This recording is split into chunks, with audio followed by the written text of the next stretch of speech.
Yes. First of all, welcome to our webinar. Welcome Anand Mishra sir. Very welcome to our webinar. Our host Diksha Datu has also arrived. Diksha, please welcome our guests and participants. Everybody, am I audible? Yes, you are. Okay, a very warm welcome to our respected speaker Anand Mishra sir. Sir, we will shortly start our webinar from 4:30 p.m. So please wait for your file. Thank you, sir.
তো দীক্ষা ভিডিওটো on কৰাচোন।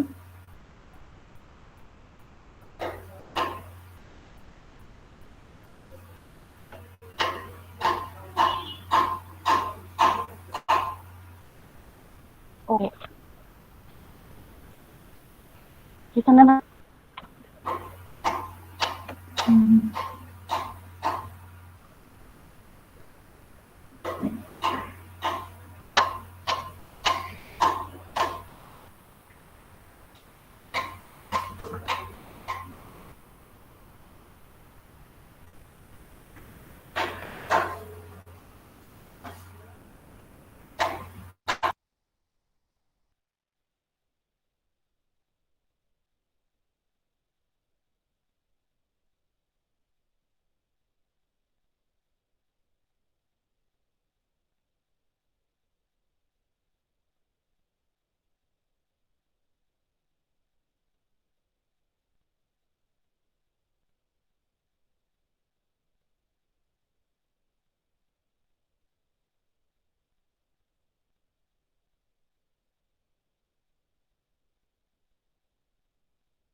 A very warm welcome, a warm good afternoon to everyone present here. Our respected Dean Sir of School of Engineering has joined. Our guest for today, respected Vandit Vijay Sir, has also joined. And we are waiting for Dhanpati Deka Sir, one of our Student Affairs Dean. So we will be waiting for some short of time. Please be with us. Thank you.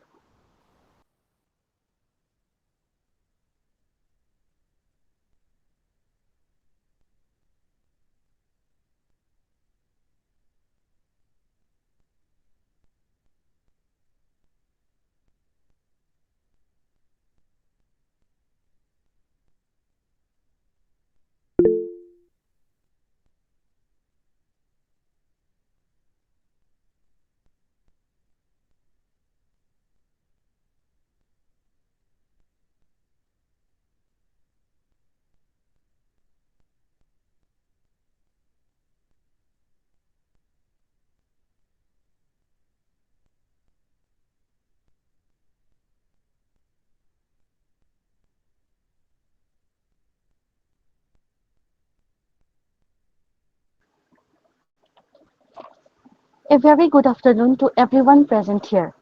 Carlton Fisk once said, "It's not what you achieve, it's what you overcome. That's what defines your career." Good afternoon to everyone present here. I, myself Diksha, as the convener of Team Vividity for the year 2021, along with my co-host Sweta Das, extends our heartiest welcome to everyone present here, our respected patrons, our eminent speakers for today's session, and all the participants. Thank you for taking out your valuable time to attend this webinar.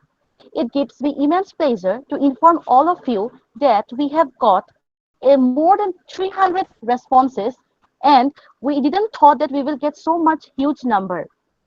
We have participants not only from Tezpur University but also from various institutes all over the country. We have participants from Northeast, West Bengal, Tezpur University, Bihar, Jharkhand, Rajasthan, Bangalore, Kanpur, etc. So I heartily welcome all of you once again for being here. We, the Team Vividity from Tezpur University, are organizing for the first time an interactive session on career guidance. Vividity, the power of imagination, depicts enlightenment and strong zeal. We aim to motivate our youths to choose their goals and never lose hope by inspiring them. We have a various renowned spokesperson today. The webinar intends to motivate the youths to choose their paths of success and work enthusiastically. So let us moving forward to the organizing team of Team Vividity. This is our organizing team who have worked day and night to make this event happen. Myself, Diksha, as the convener for this session, Department of Civil Engineering, along with my counterpart, Rajiv Lochan Chaudhary, also as the convener, Department of Mechanical Engineering, Himanko Bordoloi, Management Coordinator, Department of Mechanical Engineering, Sweta Das, Host and Management Coordinator, Department of Civil Engineering, Mriganand Madhav Bordoloi, Social Media Coordinator, Department of Mechanical Engineering, Supriya Khatoniar, Management Coordinator, Department of Electronics and Communication Engineering, and lastly, Vidyut Vikas Bora, Technical Coordinator, Department of Electronics and Communication Engineering. So, this is our organizing team for the year 2021. So, let me introduce you all with our patrons of today. Our respected Professor Dhanapati Deka Sir, Students and Affairs Dean, and Professor Smriti Kumar Sinha Sir, Dean of School of Engineering, they will inaugurate our session.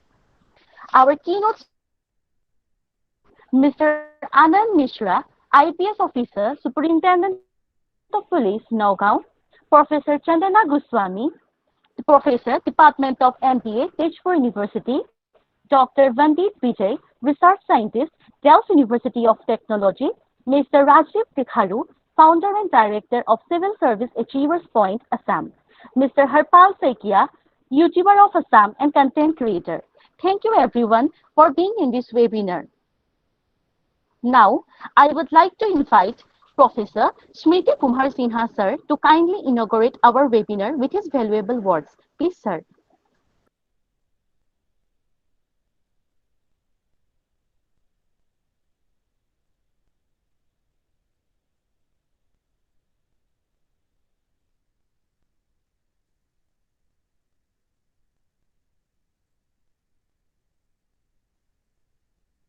I would request Smriti Kumar Sinha sir to inaugurate our webinar. Please, sir. So, good evening, everybody, and I welcome everybody present here, our distinguished speakers for today. The Anand, Mishra, a renowned now a young police officer and icon already, and also our Professor Chandana, Goswami, and our Dean Students Welfare, and the other distinguished speakers from different walks of life. And today it's we are meeting physically, digitally, because physically we cannot see each other, but these platforms bring us, those who are staying at a distance of time and space, we are together in the same space, same time, coordinate. And today the young students of our university, particularly the School of Engineering, belonging to different departments of School of Engineering, they have organized this webinar and with the career prospects, placements and others. And so the eminent speakers who are already known, reputed in their own field, and both professionally as well as academically also, they will show us the paths for placements. And placement scenario or the job opportunities are now opening up in India like never before, in the sense that earlier the opportunities were mainly confined, and it was published in printed newspapers and only. Now the job opportunities or jobs are now presented not only in the formal media but also in the informal media, social media. The applicant prospective candidates are getting the where is the opening and all these things through this digital revolution.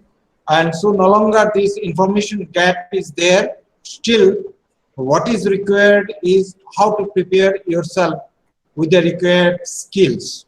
You know, the placement is nothing but a matching of skill sets the employer needs and the skill sets acquired by the prospective candidates. This matching happens during interactions and others.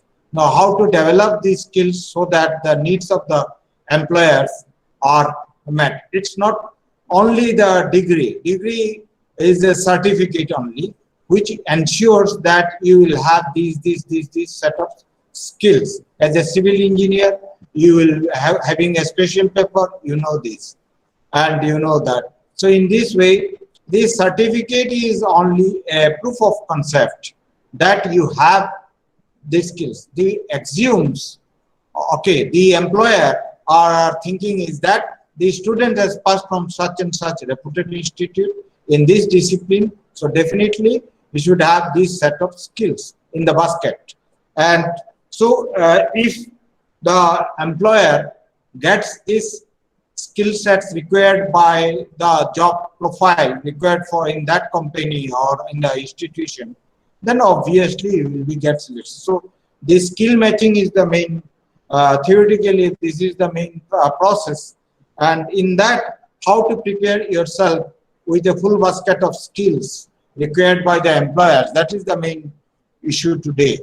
And employment scenario in Assam is also coming up in a very rosy way, because you know this our new chief minister has already opened up 1,43 posts as promised, maybe, and many more are coming in the next year or next year.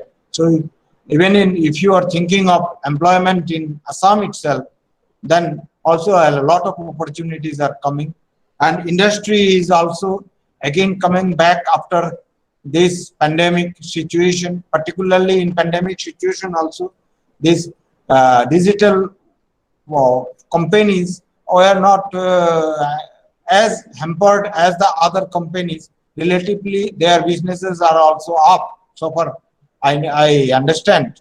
So they are also going, a lot of job opportunities are created now in different IT companies and or the allied companies. Apart from that, Govt of India also needs a lot of young talents in their administrative services, and our eminent speaker, Professor Anand Mishra ji, is here, and he will enlighten you what is the requirement in the police or in this administrative components. And Professor our Chandana Goswami will talk from the management point of view. So I don't want to linger by with these words, because the students from different places are waiting to listen to our esteemed speakers. And with these few words, I welcome this event a grand success. I formally inaugurate this as today is Vividity. Thank you very much. Welcome, Professor Anand Mishra ji. It's the first time we are meeting digitally, of course. Thank you, sir. Thank you so much, and thank you, everyone. We have listened from media. We come to know about your honest police officers' activities you are doing, and really it motivates the citizens and create hope of law and order in Assam, particularly. Thank you, sir. We have seen in the past what is the power, or what is the power of an officer if the intent is 100% intact, and also if the full potential is to solve the problems. And like TN Susan, before TN Susan, we never knew election officer, commissioner is so powerful. Only TN session onward we came to know. Similarly, in my childhood, I remember in my school days, okay, there was a deputy commissioner, and he actually is converted almost, he transcended to folklore. So much popular among the masses that he was a character in folklore. Okay, I don't remember his name at this moment. I will try to recollect. Similarly, now we are getting a very young officer like you in Assam, and thank you very much. We are really willing to listen to you. Thank you so much, sir. Thank you for your kind words, sir. Thank you.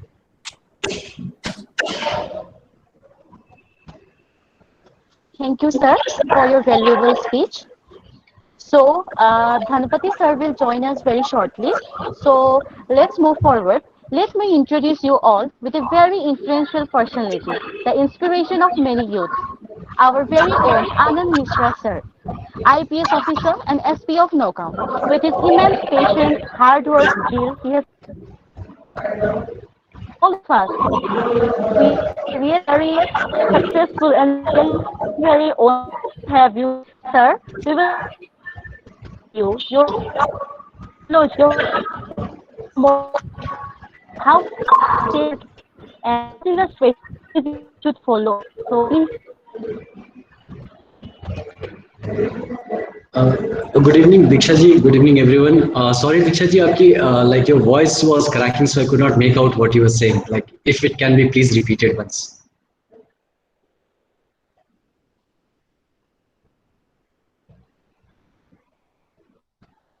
Yes, sir. Am I heard? We have a very famous personality with us, our inspiration of many youth. Our famous IPS officer of Nogao and SP of Nogao, Anand Mishra, sir. With his immense patience, hard work, and zeal, he has inspired all of us a lot with his works. Sir, we would like to hear from you your views, ideology, and your childhood stories, and how the strategy we should be there to make our career and achieve our goals and stay motivated. So, please, sir, I request you to speak a few words regarding this. Thank you, sir. Thank you so much, Diksha ji, and a very good evening and namaskar to everyone. And special thanks to our Smriti Sinha sir for your kind words of inspiration and encouragement, sir. And very grateful that you have given me the privilege of sharing this platform with you, for an organization and institution like of a national repute, and definitely having very high values within the academic sphere as well as in the social circles of Assam and as well as in the country. So really privileged to be part of this August gathering. From my side, there's not much really to speak, but the points which Smriti sir has laid down already, that why we are here, it's basically to maybe discuss about possibilities of careers, satisfying careers for ourselves as well as it's ourselves as well as the satisfying meaningful careers for towards the society and the country also.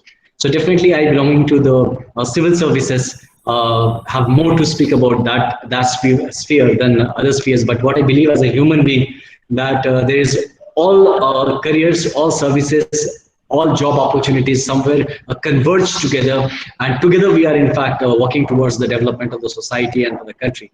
So it is not that only people who look or appear to be public servants or who appear in the public life, or they appear as if working for the society, like being into the civil services is not only the option through which we are working for the country, but rather each and everyone, like from the most humble profession till the most noble professions which are visibly noble, are definitely offering their services, and collectively we are working towards the society. So my take on choosing a career, as a person, as an individual, has always been that I would not choose a career which is eulogized. I will never choose a career which is told that this is a good career to follow. I will never choose a career which is seen as successful. I will never choose a career which is seen as dignified. I'll never choose a career where it is said that you get this or that of life. Rather, I will choose a career that satisfies me, that matches my own inner self, that is a reflection of how I think, that is a reflection of my aptitude and attitude. So seeing those things, I had really thought a lot during my childhood, that what career suits my attitude and aptitude towards life, what career should I choose which will not make me feel that I'm working, what career should I choose which will make me feel that yes, I'm enjoying life, I'm not really doing work, I'm not doing something for money, I'm not doing something for anything but for myself. It's a mean statement, but at the end of it, if I'm not so satisfied with what I am doing, then believe me, I'll never do justice to the service, to the profession I've chosen, as well as the clients or the customers of my profession and service. That's why for me as a person, which I thought that the career that suits me best will be that of a police officer. That will be definitely a public servant first, I thought, and then I worked more upon it, and what type of public servant? Everybody is a public servant. What type of public servant? And then seeing my aptitude, attitude, and inclinations of life, I decided, and I thought, yes, perhaps being into the uniform would be the best thing that would help me achieve the things that I desire from life. That is a very mean statement to make, but believe me, I have not.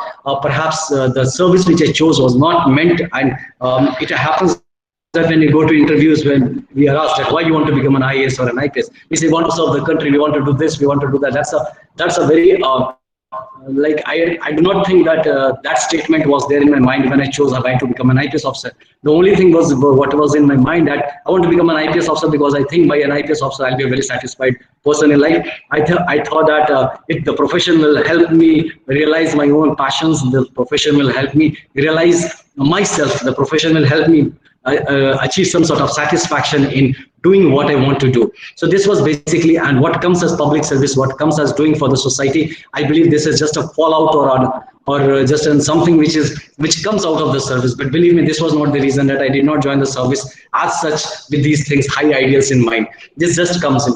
So I believe that choosing a career, because at the end of the day we join, we say in the interview boards that I want to serve the country. Don't we think that the cobbler who is mending our shoes on the roads is he not serving the country in a way or other? So everybody is serving the country. So why to become an IAS and IPS only to serve the country? So that's why I believe that the career we should choose should be only and only based on our personal understanding of our own selves, our desires from life, and our own satisfactions. That way we will be able to justify not only the service or the career we choose, but also have a happy profession.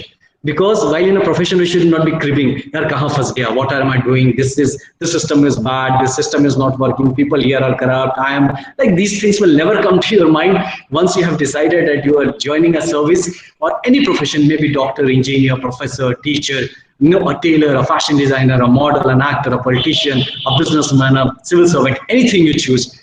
Believe me, if it is chosen by your own understanding of yourself, you'll be a successful person. The definition of success for me is not if somebody tells you are successful. No, I'll never be successful unless I'm satisfied.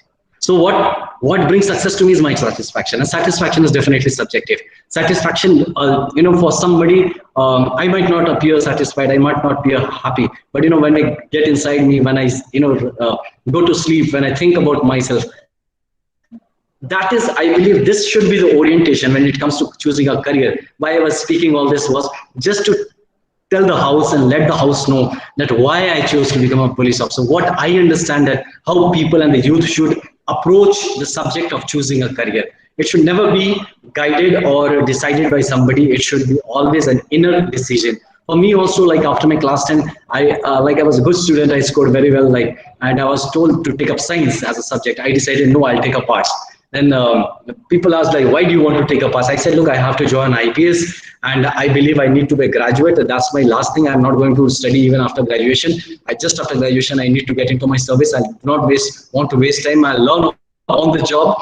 And I don't want to become a doctor, engineer, leave the job and again become an IAS, IPS. So let somebody have the seat. I will better take up an art subject and I'll go for that. Everybody, most of them, I'm telling you, 90% of the people ridicule me. Even my family members told that, have you seen an IPS in your life? Like, dream within your limits, don't dream beyond your limits. A lot of things were told to me that at the most what you can do is you can become a tuition, you have to take up tuitions with the young children and your life will become miserable. You cannot do anything. At least take up science, you'll get at least something in life. You will reach somewhere. At least if not take up commerce, you will get a job of accountant if nothing else.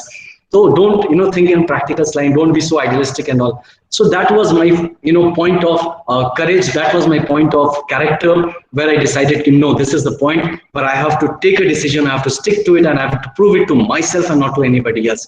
I said I have to become an IPS officer. That's my last word. If not an IPS, nothing else. So that was my conviction. That was like Arjun saw that putli of that, that eye of the fish. For me, I was always very focused. People always kept telling me that you should have an alternative. But the moment I take up my alternative, the moment I think that I'll have a second option, the moment I think of a plan B, believe me, I'm not giving my 100% to my plan A. So that's why there's no plan B for me. There's only one plan and I'll go for it and I'll definitely get it. Believe me, this conviction with which I started, I still tell that I'm not a person of very high intellect. I'm not a person of a very high understanding of things. I'm not a person who's having a lot of content and academically very sound or very great. What has made me crack UPSC is only my conviction, my ability to stand pressure, my ability to push through till the last limit, and my own confidence upon myself and the promise that I had made to myself that yes, I have to do it, so I have to do it. And believe me, I was not playing to the gallery. I had never played to the gallery that what people are thinking of what I'm doing. It was only that my only audience was myself, none else. So this was the thing what got me here. And I keep telling this thing that to the other aspirants or anybody who asks me that how and what helped you get here, I clearly tell it is only my conviction, my belief upon myself, and the faith in myself. And I was ready to give my 100%. I was not ready to give my 99% or 99.99%. I was only and only 100%. I will give nothing less, nothing more. So that was the point, I believe, that which has helped me. And still, while in my work process also, still I try to maintain that I have to do something, I'll do it with my 100%. There's nothing called 99% effort, and there's nothing that I will try. There's nothing that I will see to it. If I have to do it, I'll do it. If I don't have to do it, I'll not do it. Simple as that. So no gray areas within the life. It's between black and white that we should take. And believe me, this during preparation for UPSC also, this character is molded in many ways. So I believe that anybody who's going for preparing UPSC, this is a very good decision to prepare for UPSC, because I don't know whether you crack the exam or don't crack the exam, but definitely your personality will be one notch different. I'm not saying higher or lower, one notch different from the people who have chosen not to try for UPSC or anything, because the phase of preparation is in itself such a phase that it gives you highs and lows. It breaks your morale. It gives you adrenaline rush at sometimes. It makes you feel deprived at sometimes. It makes you feel inferior many times. It makes you feel very knowledgeable sometimes. It takes you up, it takes you down. It's a process which, believe me, it's a process which creates personalities. A lot of personalities are molded during this phase of preparation. So I believe and I request that everybody should at least try UPSC once, because it definitely has a very positive influence upon life, if nothing else. And getting through, not getting through is not a question. And but I believe that one should choose the career very wisely, not get inspired by, like, I want to become like him or I want to become like that. No, you become like yourself. You become like what you want to, what your inner self says. You please follow your pursuit. If your inner self wants you to become a photographer, please be a photographer. Believe me, your success lies in being a good photographer. So one should follow their own instincts. And believe me, still I'm telling you, the moment I think that my instincts are deviating, my instincts are telling that no, this profession is not helping me, this profession is not letting my inner self satiate or satisfy, I have lost track, or I am not able to do what I thought I will do, I will leave this profession. Because this life is once. I'm not here to compromise. I'm not here to just balance my life with the interests and abilities or desires of anybody else. I'm here to live an independent life, a life which is free, where my mind is free, where my soul is free, and my activities are also free. So definitely this mindset has to be there to, I believe that for the youth I'm speaking, definitely that this mindset has to be there to realize one's own personality 100%. Believe me, I believe that we never know whether there's a rebirth or not. We don't know whether we will get this opportunity again or not. We don't know whether again we will relive this years through which we are passing our teenage or our early 20s or the 30s. So each and every day, perhaps we should take as the last day of our life. Each and every work that we get, I believe that we should take it as the last task we have got, and we have to be successful, and we have to give 100%. My last point of advice, and a bit different from what is being taught always and told by our parents and our guardians also. When, like, for example, when we go for sports, you will find many people telling, participate karo, wo zyada zaruri hai. You should participate, that is important than winning or losing. I said no, not at all. It is about winning. It's not about losing. It's not about participating. We lose, that's a different thing. Then we'll sort it out. We'll sort our heads that how to handle our losing or failures. But the attitude that no, I might lose, again, I'm telling we fail to give our 100%. Because if I am at war, if I have entered the ring to fight, I am there to fight. I'm not there to defend. I'm there to hit. I have to be aggressive to win it. I am not there. I cannot get, because I was into martial arts since a childhood. So, this came to me through that if you are getting into a ring, then you are there to fight. You are not there to get beaten up. That's life. If you have entered the war of life or the battle of life, or we are living the life there, you are there to win it. You are not there to just sustain or survive or be on the defensive, take the blows, hit down, again get up, again fight. No, you are there to win that fight. So that is a point which I believe the attitude should be molded in that way, that we have taken up something, so we have taken it to win. If we lose, yes, we will fight that lost thing. We'll fight our failures also with the same zeal. But the attitude or the approach should definitely not be that let's just participate. When we take up UPSC, it should not be chalo ek baar dekh ke dekhte hain. Let's participate. No, if you're giving UPSC, we're going to crack it. And believe me, when I was giving one of my friends, he is a very good friend, I'm telling you, he gave a very good advice. The numbers were reduced. The seats were, initially your seats were 600, 700. When we started paying, the seats were suddenly brought to 200. And I said, man, what is this? Like, though vacancy come out here, so there used to be 600, 700, now it's only 200 seats all over India, and that, like IAS, AKS will be only like 25, 30 people. How am I going to make it to IPS? बोलता भाई तेरे को कितना seat चाहिए? एक ही seat चाहिए ना. So till the time you have one seat, you are there in competition. Don't think about 1200 seats and 1000 seats. You just need one seat, and that you have got 200 seats. What man you are speaking that the seats are getting reduced? You work properly. You do not give all these excuses. Also happy and so encouraged by his words. Yeah, true. I don't need 200 seats. I just need one seat. So why am I cribbing about seats getting reduced from 600 to 200?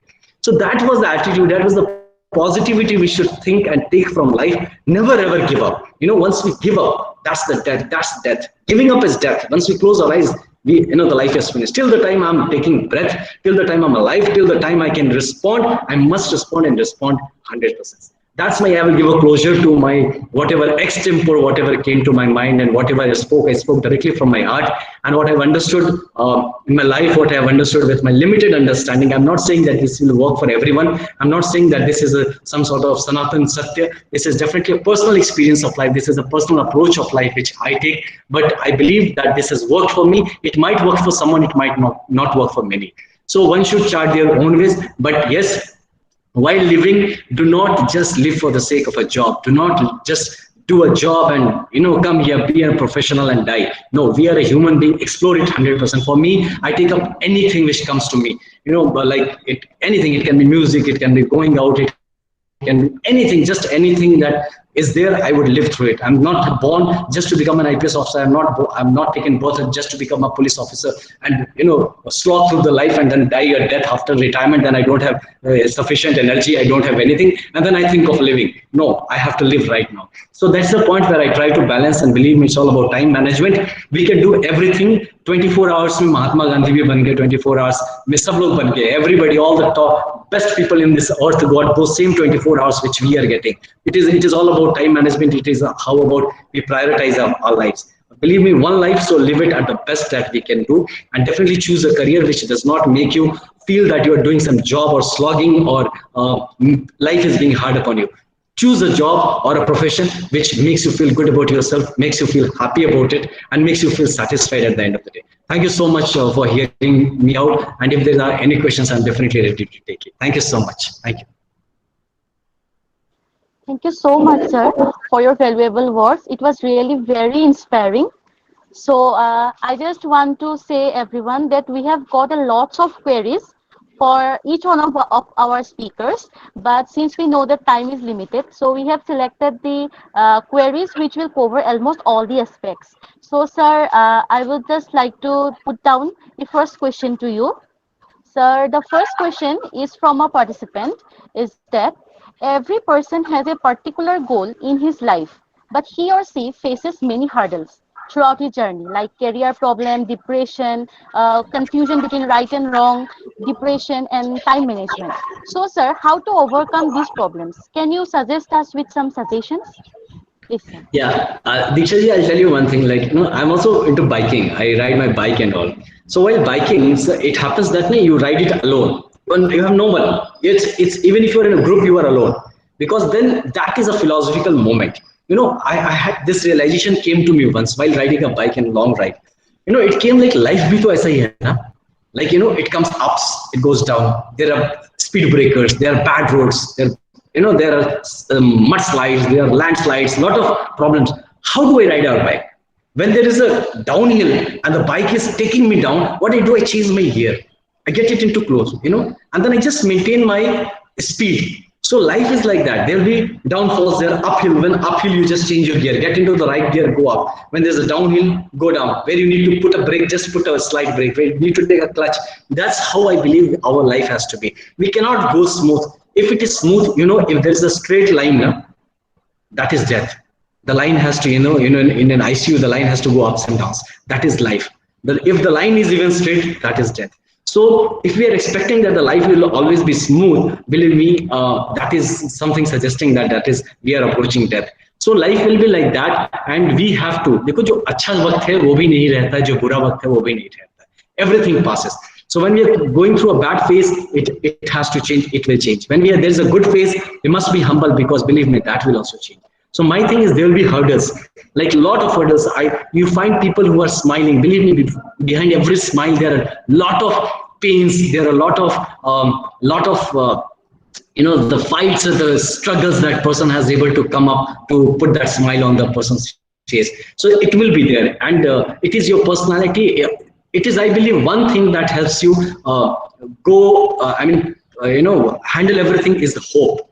Just have hope in life, never lose hope, and believe me, everything in life you can overcome everything. Have hope. I'm not saying have confidence upon yourself, have this, have that, nothing. Just one single thing: have hope. Believe me, we sleep in the night with the hope that we'll be up tomorrow morning. So just that hope, have that hope, everything will be sorted out. Many times we don't need to do anything. The time will pass by itself. And believe me, we are brought to a new day, a fresh environment, and things will take care of itself.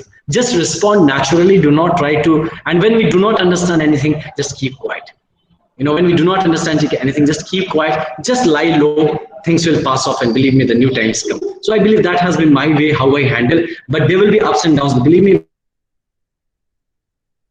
life is going something, in a very difficult way. It is not a normal life that we're living. So there has to be ups, there has to be downs, there has to be positives, but at the same time, there has to be negatives. So this will be part of life, Diksha ji. And I believe jinhone pucha, and enjoy that good times and also enjoy the bad times. They together make you as a personality, and they mold you as a better human being.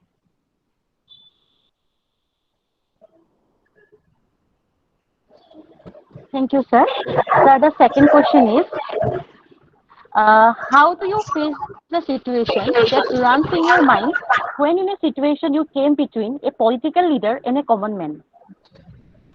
I do not personally see, our concept is not about political leader or a common man. As a public servant, we go by rules. The same applies to the political person or the common man. The only thing which you can differentiate that the political person has a better reach to us. A political person is in a better position to articulate what the person wants.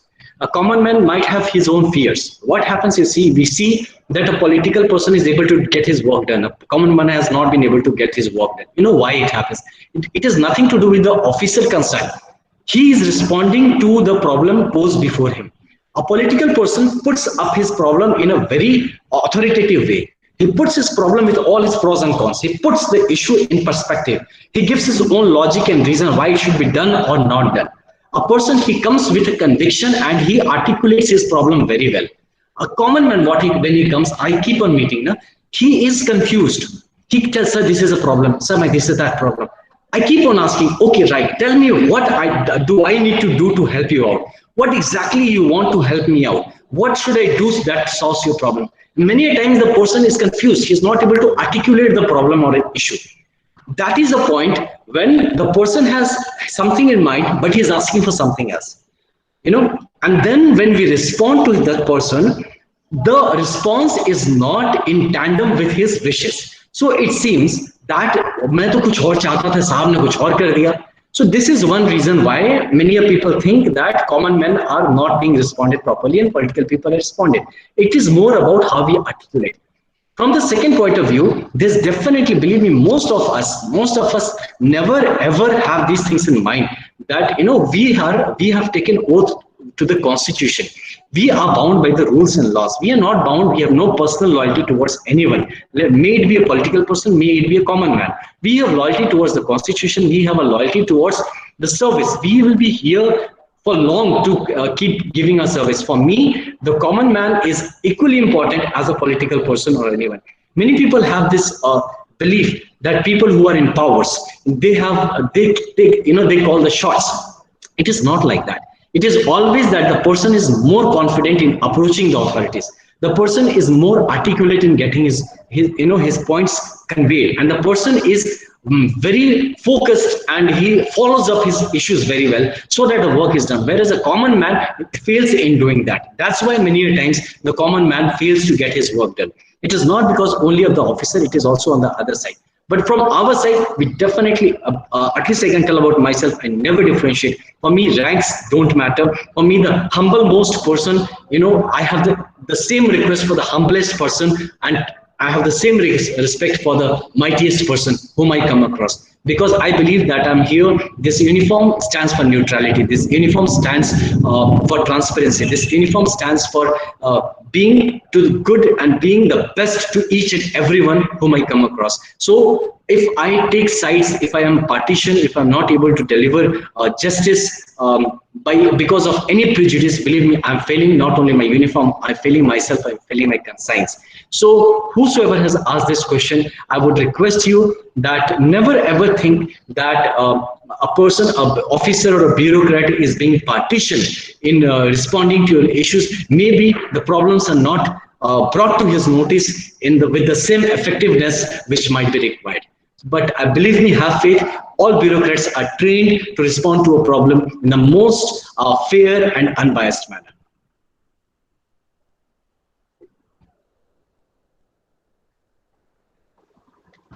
Thank you, sir. Sir, the third question is, there comes a situation where a person feels depressed, anxiety engulfs him. So, sir, how to handle such tough situation? Sir, how you cope with a tough or difficult situation in your life, in your context? Right. You see, whenever there are always, I believe, two ways of handling such situation.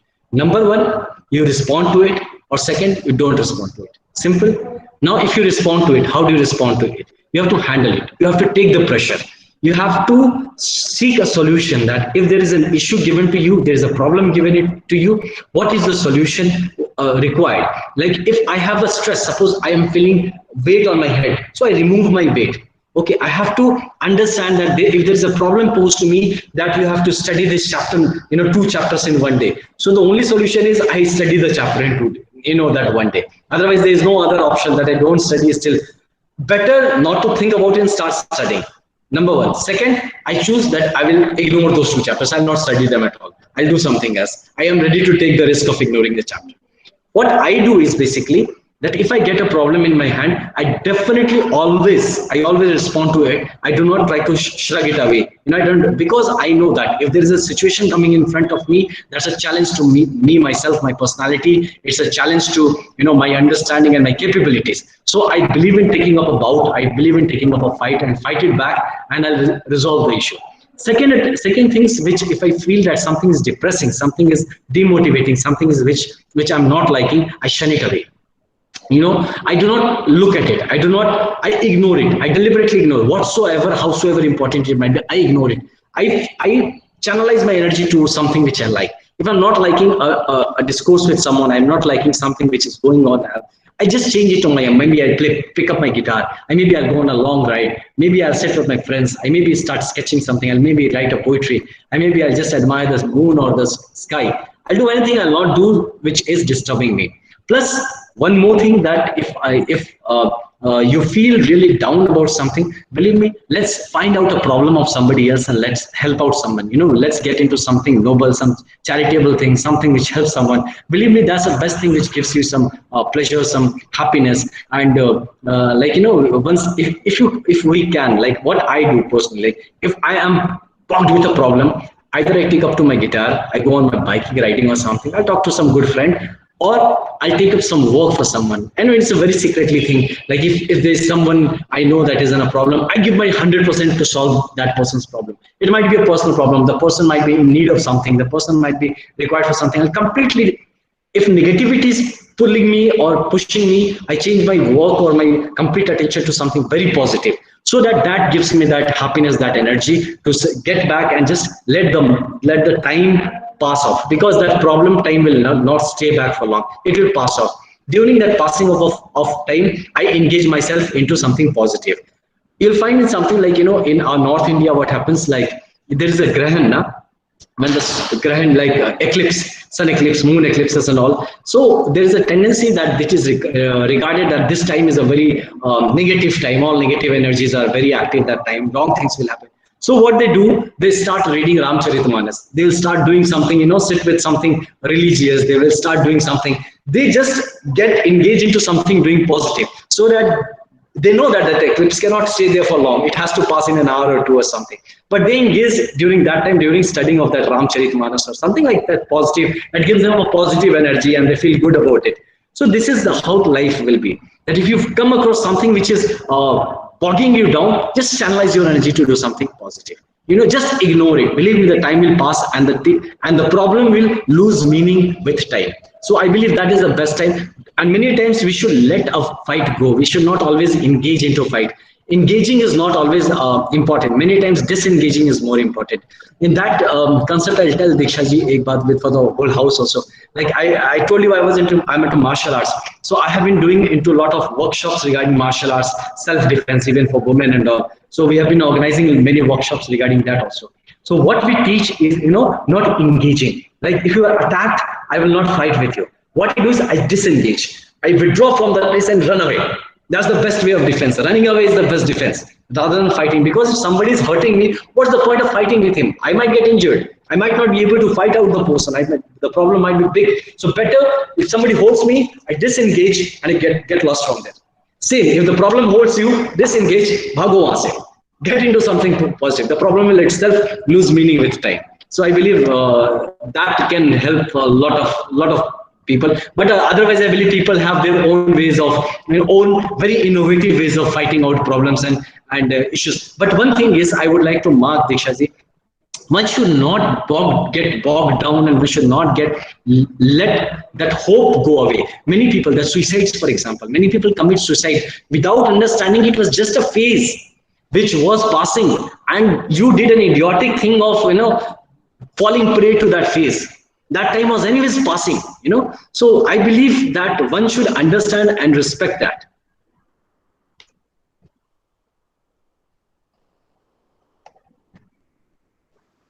Thank you, sir. Such an inspiring answer. So moving forward, the next question for sir is, sir, what are the strategies that we should keep in mind while preparing for civil service examination? Sir, is there any age for civil service preparation? Yes. Yeah, sorry, the last one was about age. Umar, was it age? Yes, sir. Yes, sir. Yeah, first I'll say the last, but the age is defined by UPSC. That has given a time limit of, I believe nowadays they're giving 32 years, and if somebody belongs to some particular common communities or we have a system of quotas. So if they're like AOPC or SC or ST or physically handicapped, so there are certain relaxations for those specific categories also. So that way age is well defined by UPSC. So there is definitely no limit to the upper limit. The lower limit, yes, I must say that one should become serious from class 8. If you are really thinking of UPSC as a career, you should be serious from class 8 and you start getting your basics correct. And the strategy, I can tell you in a nutshell, this whole strategy, and believe me, this strategy works for everyone. We talk to any person who has cracked it and in topper, they will more or less tell the same thing which I'm going to tell. Number one, I believe that one should start right from class 8 or as early as possible. Focus on the basics. You have to be very, very clear about the basics.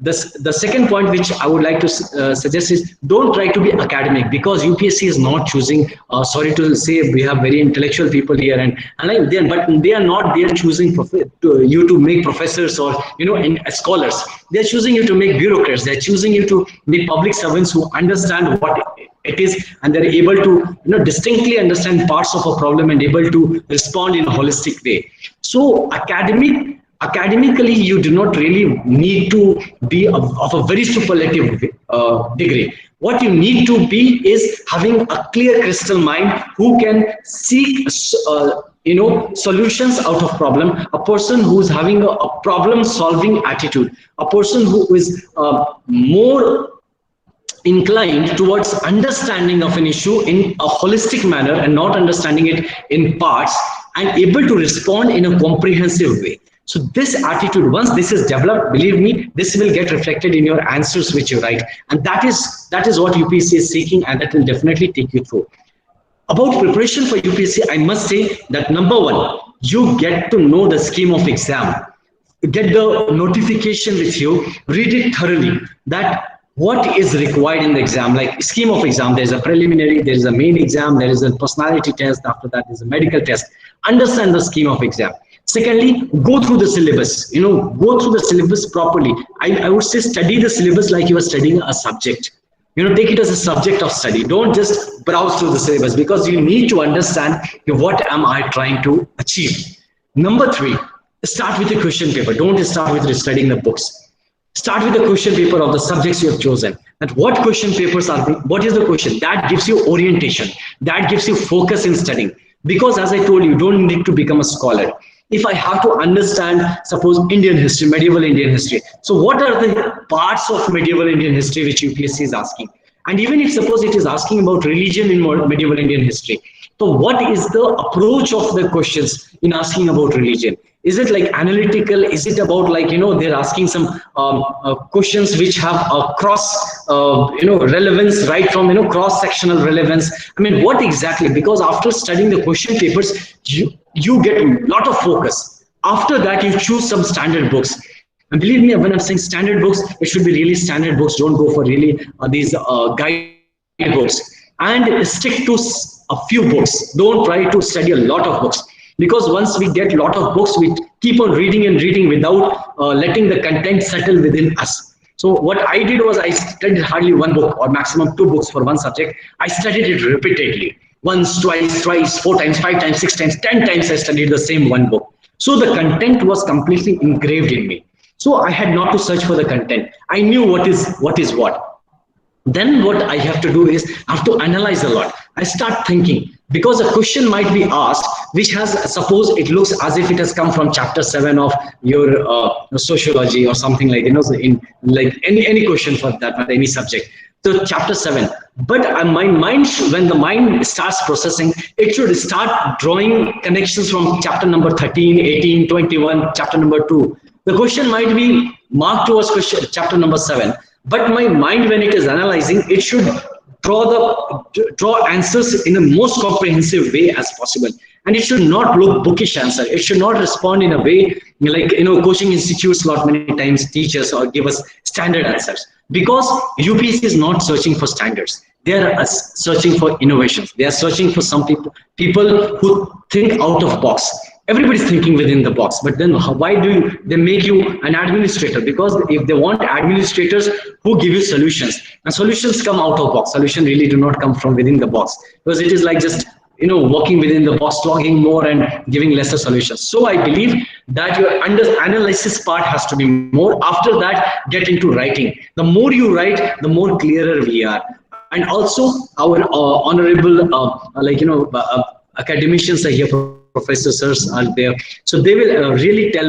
They ask them. I'm sure they will tell. When you teach more, you actually understand more.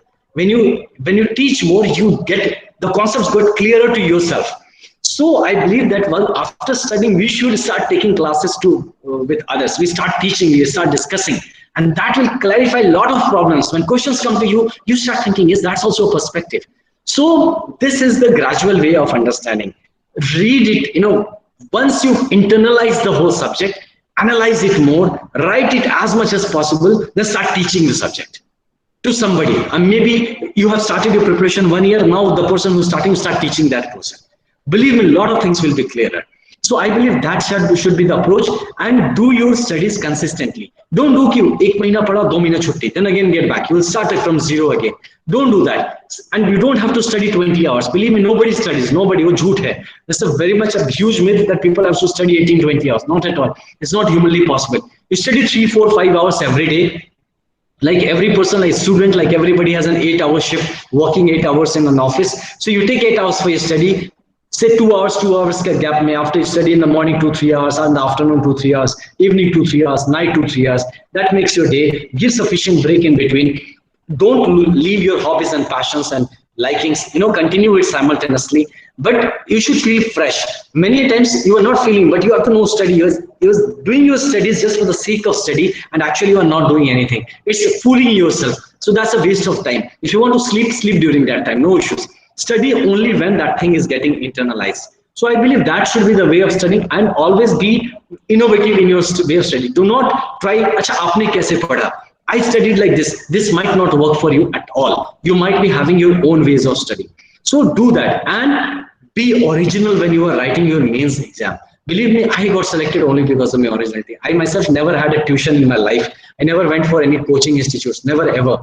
So my thing which I got for, first time I went for an interview, I must confess to this house. The first time I went for my interview, I got very bad marks. I did not get good marks. You know why? Because I went for a mock interview in an institute in Delhi. Just before that, I was told that you have not done anything, you have not even gone to Delhi, you don't know how the things are. You should get a mock interview, get a feel of how it is, and then you should go for. I believe me, I went for the mock interview, and my whole interview was spoiled because I got conscious. नहीं sir ने बोला था हाथ ऐसा रखना है, हाथ ऐसा नहीं रखना है. Your spine should be straight. You should look in the eyes. You should speak like that. And I was continuously thinking, and believe me, what I was appearing was an artificial. I was not myself. When I got selected, the interview before I got selected, I was working in West Bengal Civil Service. Believe me, my interview was on Monday till Saturday. I was working. After my work, I directly went to that UPSC, that place, and I met my nephew came on Sunday, and we had a good time enjoying with him. Monday, I went and just sat in the interview, and I was just what I was. Believe me, and I got very good marks there in the interview because I was original. So I'll say be original. Even in writing, I'm telling you, people told me that I'll not name one of my friends. Believe me, uske chalte mere 40 number kam se kam aaye hai UPSC. Because during the exam, he used to ask me, okay, Anand, what did you write the essay? I said, yaar, maine ye likha, ye topic likha. He said, okay, this essay you wrote, okay, good. I'm sure you must have covered this point, ye likha hoga, ye example. I think, man, he told me 15, 16 points. And believe me, I had not even used one single point what he mentioned. I had not written anything what he had mentioned. I was said, man, what happened here? I said, don't mind, you attempt next time, but you study first and then you write. Yes. Again, in the paper of history, he was asking, did you cover this point? You covered that point, that point. I said, man, I have not written a single point which you are mentioning. I'm so sorry. But brother, you will not get marks if you have not covered these points. I said, yeah, perhaps. And believe me, that had spoiled a lot of my place. I stopped talking to him then. No, you don't talk to me. The first paper, after first paper, he talks, and the second paper goes for a toss. That I think that whether any point I'm missing, I'm not missing. And when the results came, believe me, I got like much higher marks than what he got. And then he was shocked, man, you did not write this. How did you get the marks? I said, I don't know. But what I wrote was completely my own understanding of the subject. And I believe the examiner who checked my paper would have understood that this boy is original. He is not mugged up. He is writing his own understanding. He has gone through the subject and he has his own understanding. It may be limited understanding. I'm not saying that I knew everything. He might be saying the boy has not understood it properly, but whatever he has understood, he is able to articulate in his own ways. Maybe he understood that the boy is original in the way he is writing. So let's award him that marks for his originality. And UPSC respects this originality a lot. That is not my own, because after going to the academy also, we have interacted with a lot of people who have scored very good marks. And this is one finding that I have got from them, that be original in your approach, be comprehensive, be balanced in your approach, and definitely will be rewarded. Don't be regular, don't be routine. The UPSC is not searching for routine people. They're not searching for regular people. They're searching for people who are able and who are ready to go beyond that limit of regular and beyond that jurisdiction of being average. So I believe these characteristics have to be developed right from the stage of preparation. So that's my understanding of UPSC and taking UPSC. And I believe anybody who's following that will definitely get success to it. Thank you, sir, for responding to all of our queries. It was really very interesting answers. I hope the participants are satisfied with the answers. So thank you, sir. So now moving forward, we have Dr. Vandit Vijay, sir. He's a very good academician, research scientist at Delft University of Technology. He's a renewable energy professional with special expertise on climate change and sustainable development. I will request sir to speak a few words on his views, ideology to achieve our goal, and how to improve our personality. Please, sir. First of all, I would like to thank all the honorable faculty and the student organizers who gave me this chance to come and speak here, and also Mulmul sir. And then, see, I'm not a great speaker or an orator, and after such awe-inspiring words by Mr. Mishra, and like about dwelling deep into yourself to find what your inner calling is, like he mentioned, that is the most important aspect. And because I come from an academic background and into academics, I would be restricting a little bit myself to the academic part of it. So I presume that most of the participants here are maybe masters, or there are also undergraduate students. But people who are actually thinking of or have a slight inclination towards going into academics, I would again say, like Mr. Mishra said, that what is it that you want to do that holds true for any profession that you would want to choose for yourself. Even for academics, look into your heart, look into your skill set, and then choose if you want to go for academics, and then also think about the reasons why do you want to go for academics. Because like if you go for after masters, if you go for PhD, I can assure you during your course of PhD there will be a lot of testing time, there will be a lot of failures, there will be a lot of rejections, and like the experiments you are planning or the programs you are running or simulations you are doing, they may not always run successfully. So what will be that thing that will hold you close to your work despite repeated such kind of failures? It will be your interest for the subject. So I request everyone who is thinking of going into academics, please try to find out what interests you, what is the subject you would like to pursue further, and why do you want to pursue that subject. And if you find that answer, I can assure you that your journey of PhD, it will be much more smoother, and you'll be able to face those difficulties more easily than if you don't like your subject. So you should always keep that in mind, that okay, I want to pursue this because I like this subject and it gives me inspiration, it motivates me, and I want to. This is the reason why I want to continue my studies further instead of maybe going for a job right after your masters. Then also see, I have my PhD is in rural areas. The topic of my subject area was energy self-reliance in rural areas using biomass resources. And to give you a bit of a background about myself, I did mechanical engineering, and I come from a decade when you can say that everyone wanted to be an engineer, left, right, center, everyone was choosing engineering. Commerce and arts were not that appreciated at that point of time when I joined my BTech. And though I don't like this fact, I mean, we should always have diversity, and I like that things are changing now. There are much more avenues opening up in different other fields such as commerce and arts. So and then yeah, I did mechanical engineering. Everyone wanted to do computer science or IT at that point of time because most of the jobs are in computer science and IT. So still, I love cars a lot. I love the auto sector, and so after my BTech, I got the job in Infosys. But after my training, I left that, and I decided to write GATE exam, and then also I was trying for other jobs, and I will say God's grace, I got a job opportunity from SIAM, which is the Society of Indian Automobile Manufacturers. So it is the association of all the car and also two-wheeler manufacturers in the country. So that was a very wonderful time for me. And when I finally decided to leave my job to pursue PhD, it was a very difficult decision because I loved what I did there. I loved the people I used to work with, and I also loved my organization a lot. So still, for me, PhD was not that, okay, it will maybe add more to it. No, for me, it was, I wanted to do something more useful. And like before joining PhD, when I used to discuss sometimes with my faculty, like future supervisor, so there was this one thing which he mentioned during our discussions. Just a story he told me, which he read somewhere, that after Albert Einstein, he got awarded the Nobel Prize. So he was giving an interview, and the interviewee asked that, "Sir, now that you're so successful, like, are you very happy, or what would you like to say?" So he said that, okay, it's not the success of this award which makes me happy.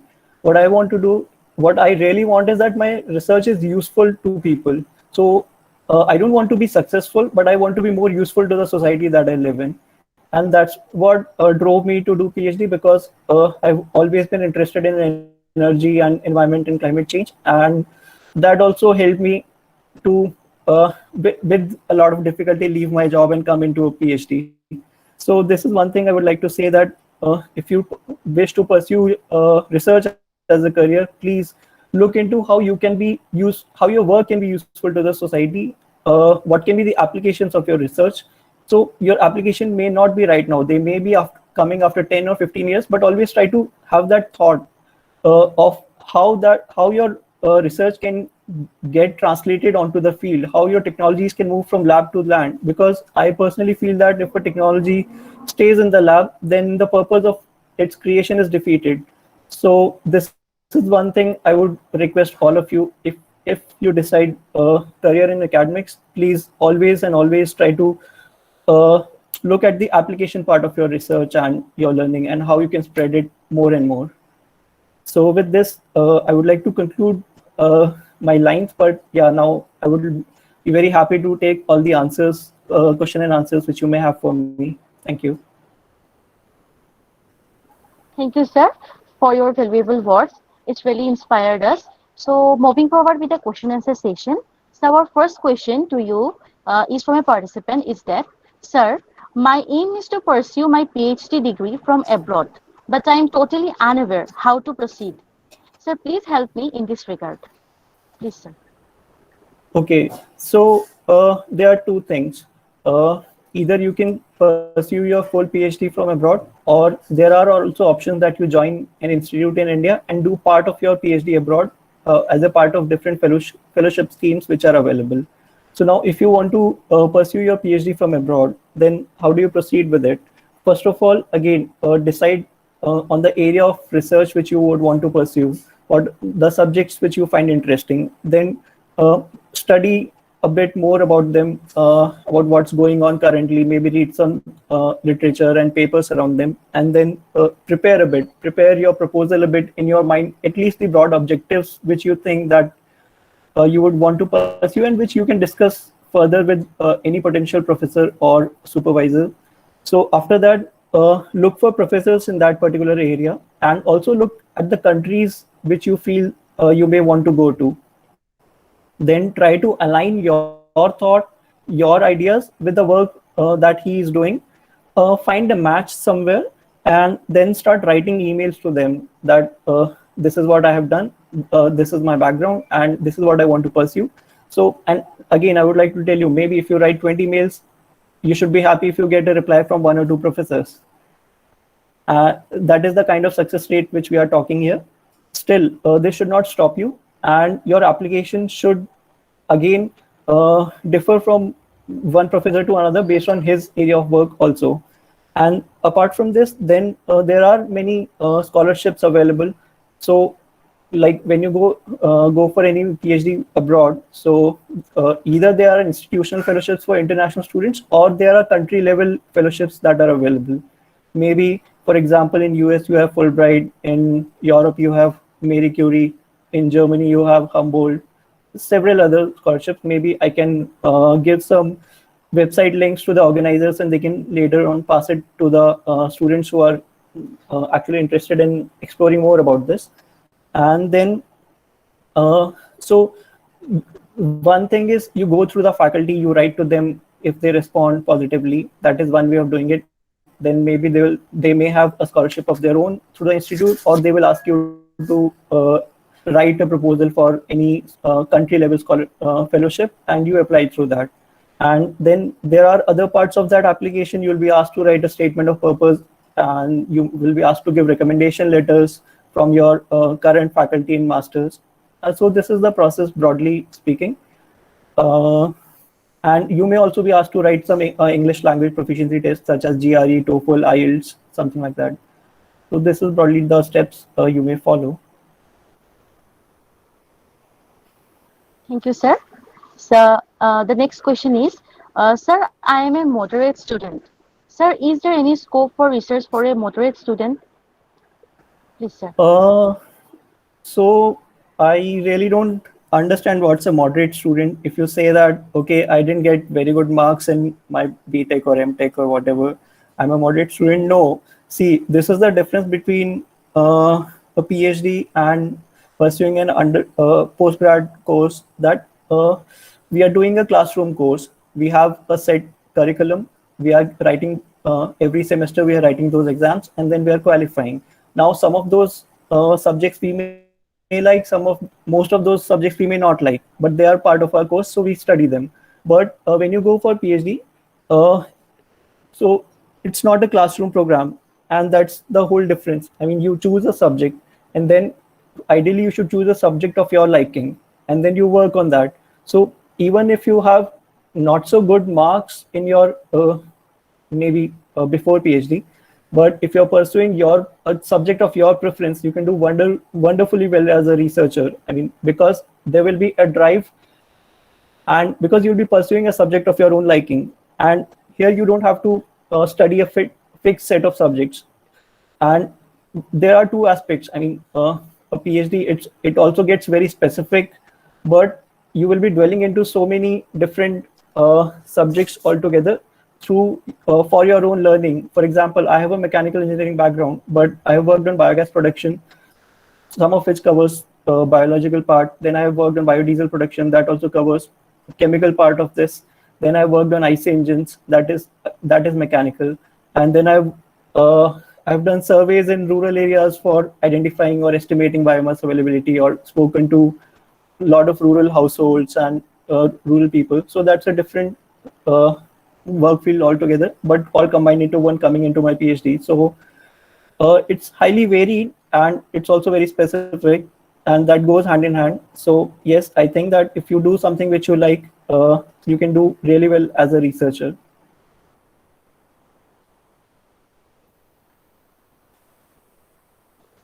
Thank you, sir.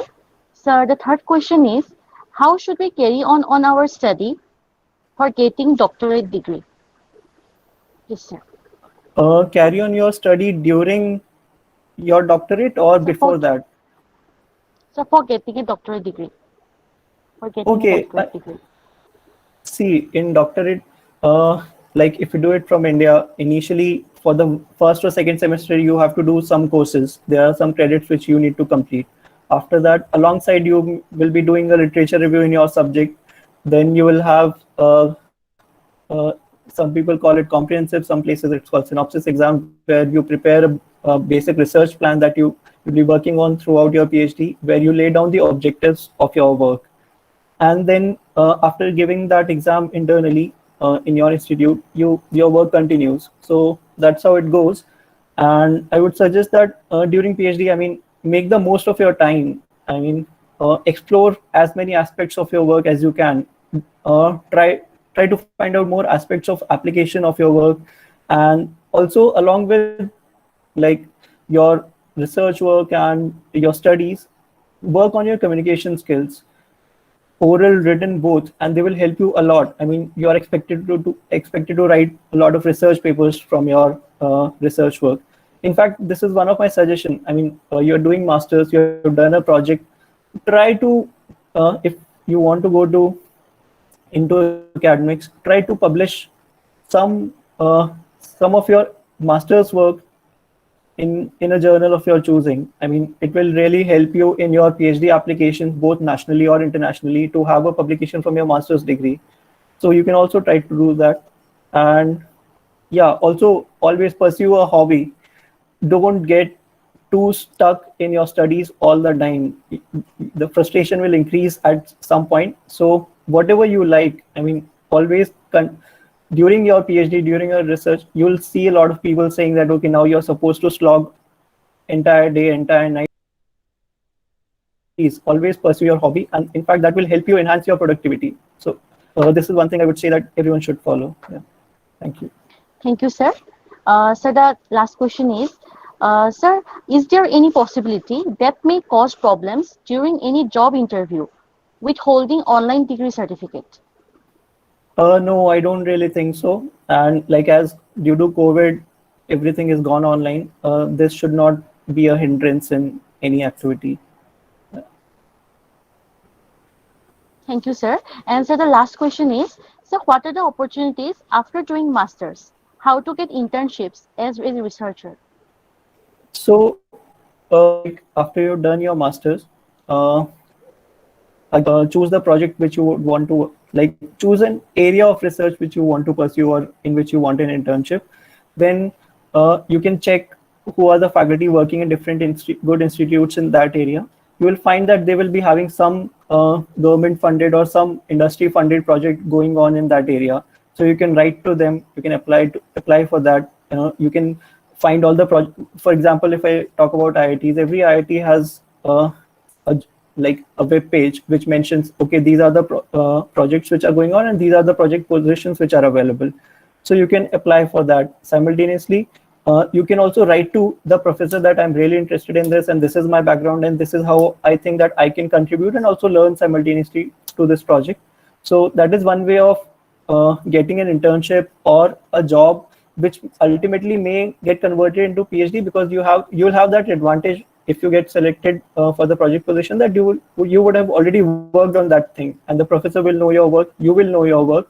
So that will help you if you want to convert it into PhD, and it will also reduce the time which goes into your PhD because you would have already gotten a lot of experience about that.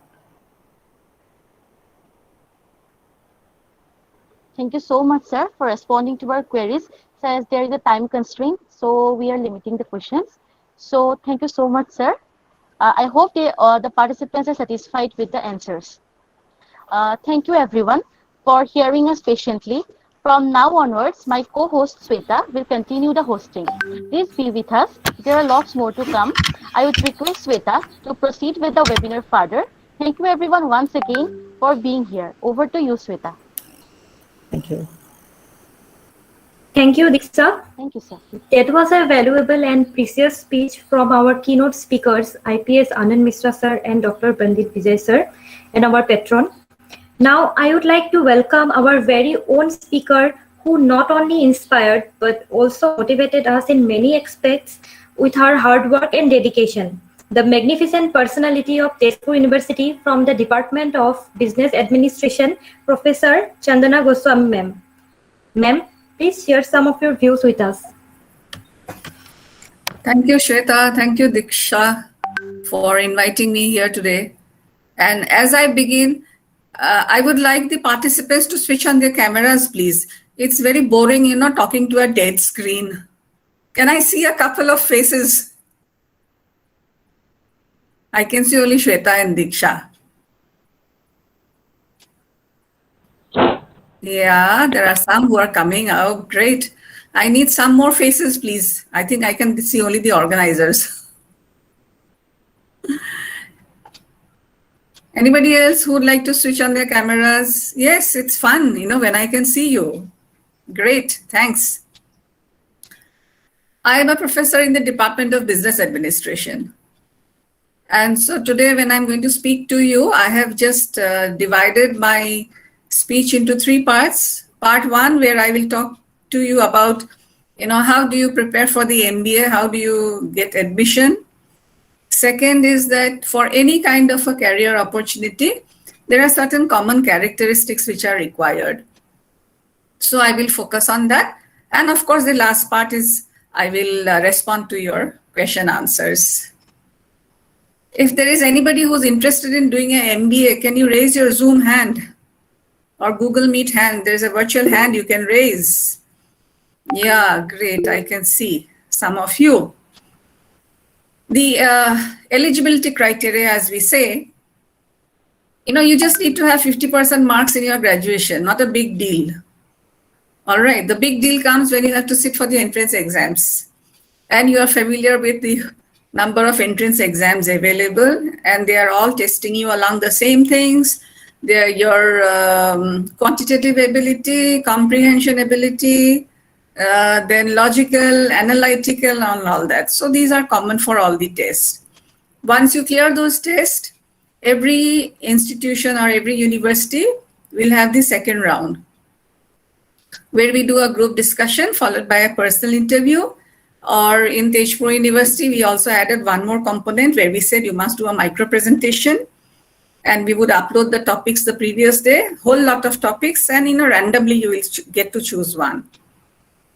So once you are done that and you can crack it, you are there in for any MBA program. However, I would advise you that if it is possible, after your graduation, please work for 1 year, someplace, any kind of work experience really helps. I had that work experience. Of course, it was by accident. Nobody told me I have a work experience, but by accident, I had a work experience. And therefore, I understood that I was more comfortable in the class as compared to the rest of my friends who did not have that work experience. And with an MBA degree, there are opportunities in the private sector, public sector, and of late I have seen also the government sector is opening up. Government sector also nowadays, they tell you that we want an MBA for whatever positions that they have. Banking is also there, and of course academics is always there. So that was about the MBA part. The second part that I'm going to talk of is what is required in general, for a career, a good career.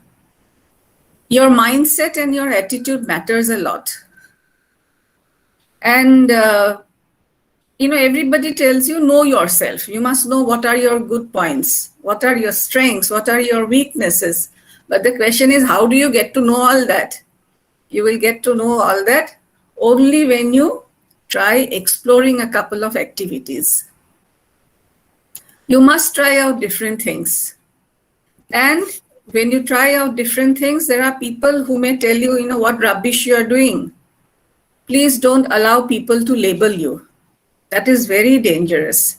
A good label is also dangerous. Bad label is also dangerous. If somebody tells you, oh, you are very intelligent, you will crack the exams. That labeling is also dangerous because, it puts an unnecessary kind of pressure on your head.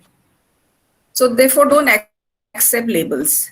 Then there are other labels where people will tell you, I don't think you're competent for all this. Why are you trying for this? Go and do something else. Remember, that was what Anand Mishra was talking of. All right. Where people were telling him, why are you going for an IPS? Go and study commerce and all that. No. So don't allow people to label you. When you try out different things, you will understand where your natural inclination is. And choose a career where that natural inclination is there. You must be happy doing that job. It should not be that you get up in the morning and you say, oh my God, I have to go and earn my salary. No, it should not be that.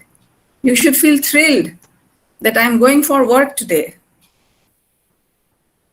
Both the speakers mentioned about communication skills.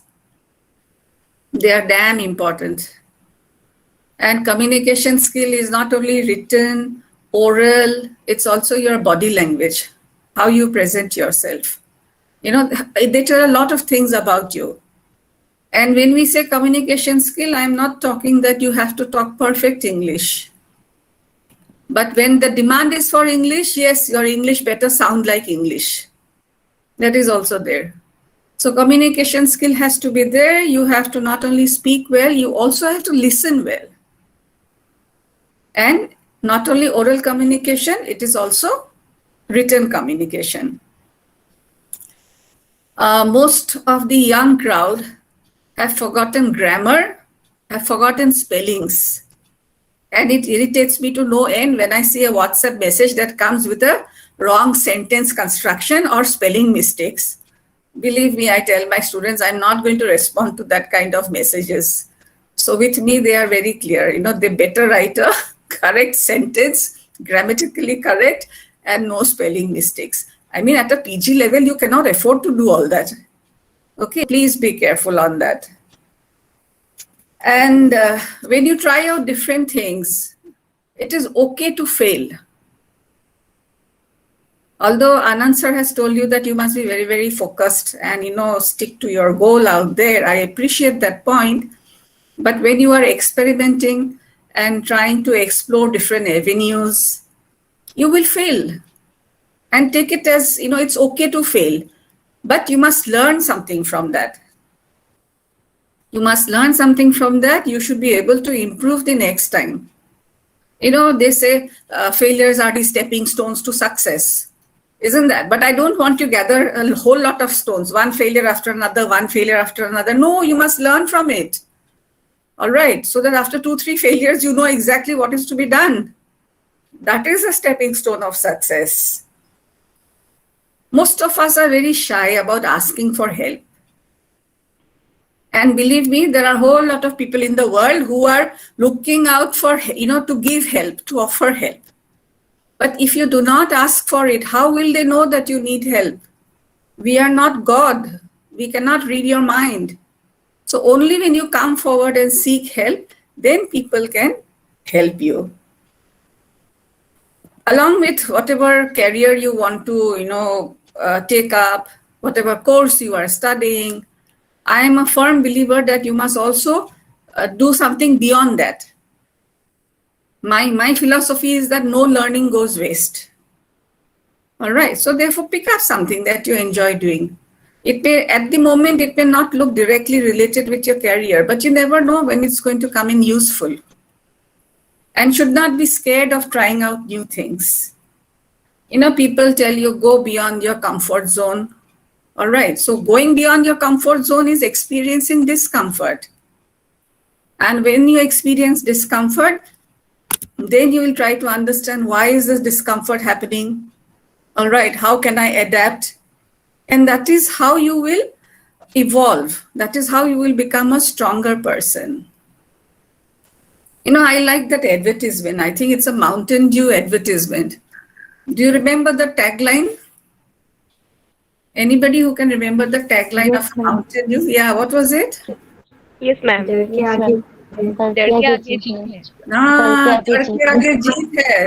is getting out of your comfort zone. We are so scared to get out of our comfort zone. But then, dar ke aage jeet hai. Keep that in mind. That yes, I have to do things which I have not done before. And I have to be independent. I will not have parents all around me all the time, supporting me.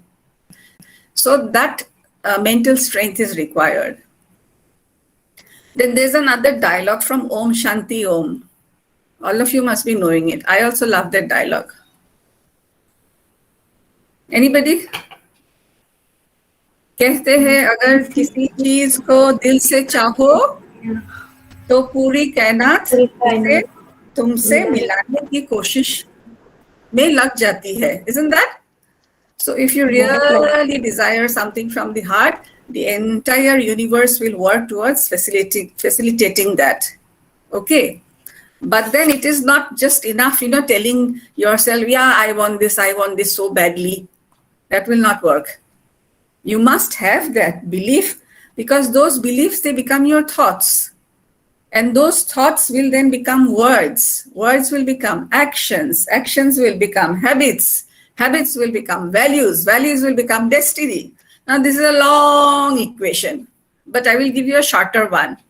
The shorter one is that as you think, you will feel like that. And as you feel, you will display it. So your behavior will show what you are thinking, what your thoughts are. Don't people say, think positive, think positive? Why are they saying that? Because when you think positive, you have these feelings also there, positive feelings. And when the feelings are positive, your actions are also positive. So with this, I conclude my part, and now I am open to your question answers. Thank you, ma'am. That was a cognizant speech.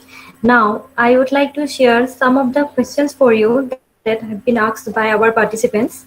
Moving forward to the first question, ma'am, why the job of an OB psychologist can be replaced by an HR manager or an MBA graduate in an organization? What makes an OB psychologist different than MBA graduate or HR manager? Yeah. Your OB psychologist is a specialty field, while an MBA with HR is a generalist. And by the way, this MBA in HR has also studied industrial psychology, has also studied organizational behavior. Now, so if I am a recruiter, recruiters are also very careful where they are going to spend their money.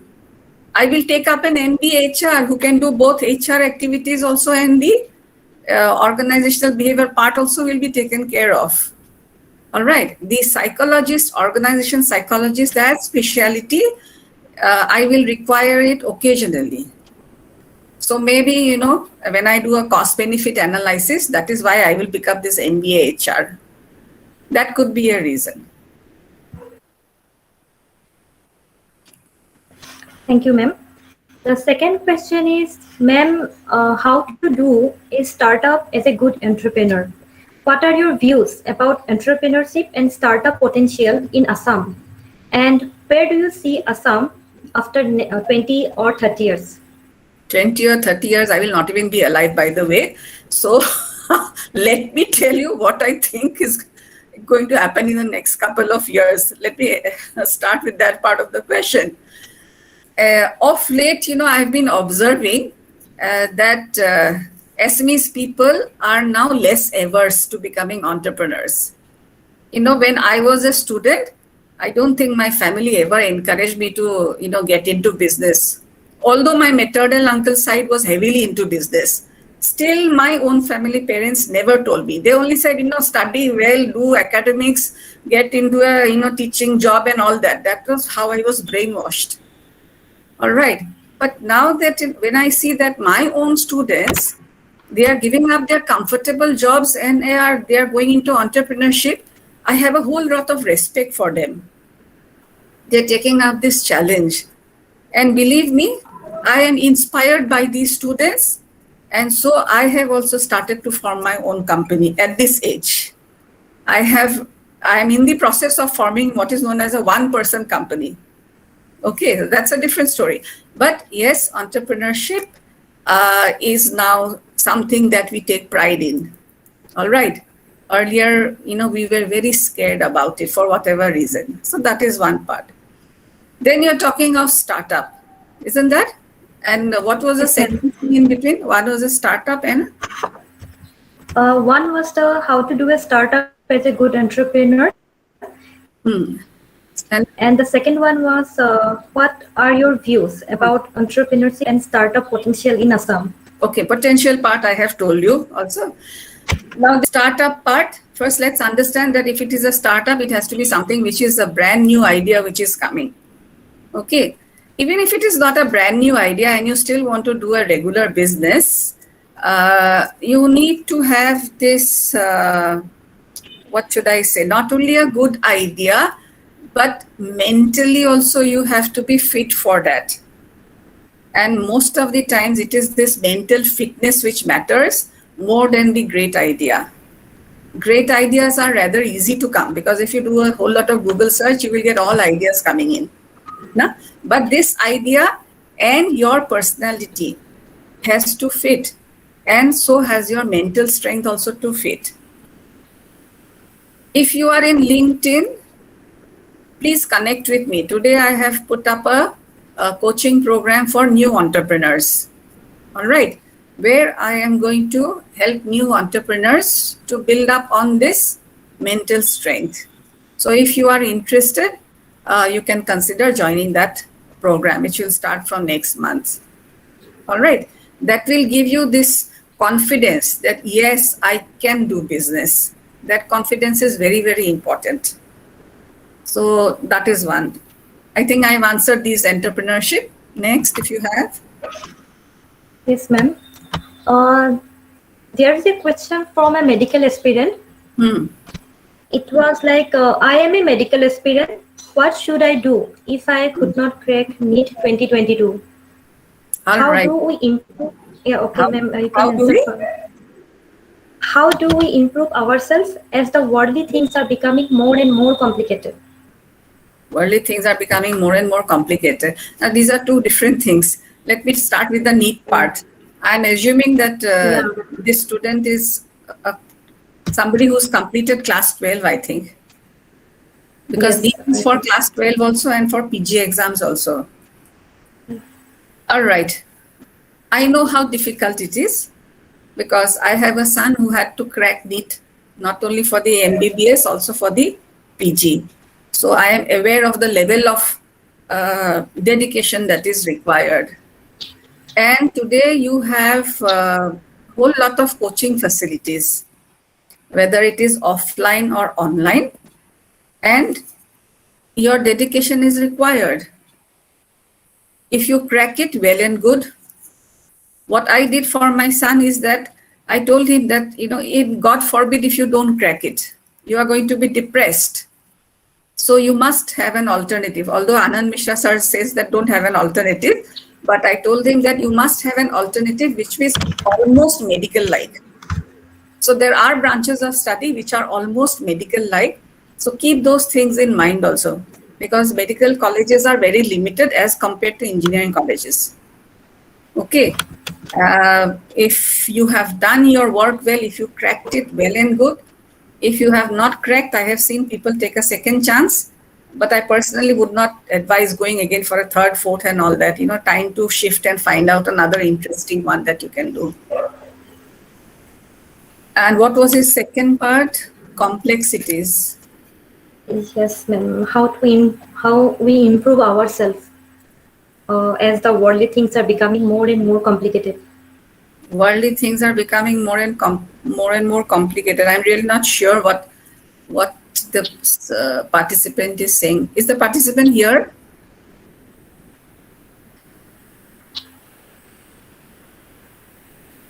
If you are talking of distractions, it is your choice how much of distractions you allow to come into your life.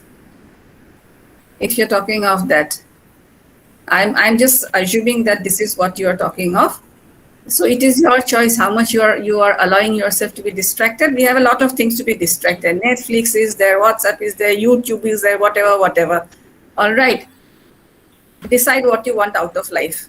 You want to watch Netflix all your life, go and do that. You want to crack your NEET exam, go and do that. Black and white. Okay, next. Ma'am, that was it. As the time is limited, Yes. so ma'am, for clearing the queries.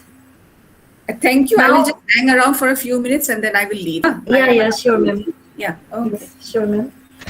Now, I would like to welcome our next keynote speaker, who is a guiding light, who is inspiring and guiding many youths in his journey. Please welcome the founder and director of Civil Service Achiever Point, Rajdeep Lekharu, sir. Welcome, sir. Thank you so much to the dear esteemed organizers of this grand event today. It's a great pleasure for me and a great privilege to be here this evening. I thank you to all the keynote speakers who spoke their heart out previously. Now, for me, this is a little overwhelming, if I may say so. And let me just say that in all the years in varying capacities that I've worked till now in the corporate, in various organizations, and the way that I started Civil Service Achievers Point way back into 2018 in Assam from my headquarter branch of Busan Bazaar in Guwahati. I have seen a lot of challenges in my career growth till date, and even now I'm going through a lot of challenges that everyone has to go through in their whatever they're doing. I would like to divide my speech into two parts. One, I can speak specifically on civil service preparation for the ones who are preparing for civil service exams, like exams conducted under Union Public Service Commission and also under our state PCS, that is Assam Public Service Commission. I can speak on that. And the second part, I would love to speak on about entrepreneurship and the startup culture and some of the challenges that you will face for obvious reasons when you are doing something fresh on your own.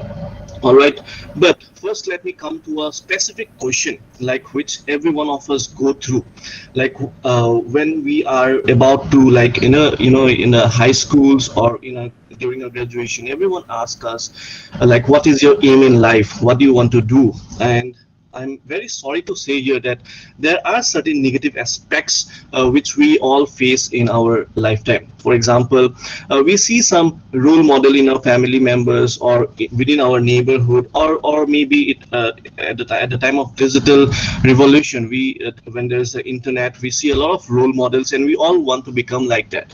But one point or one mistake that we all commit is like we simply try to blindly follow them. But whenever we fail to ask a particular single question, that what we want to do in life, or what are the basic criteria or basic things that how we want to see ourselves excel in any field, whatever we are interested in, or what is our interest, we are actually guided by a lot of socializations that is happening in a society.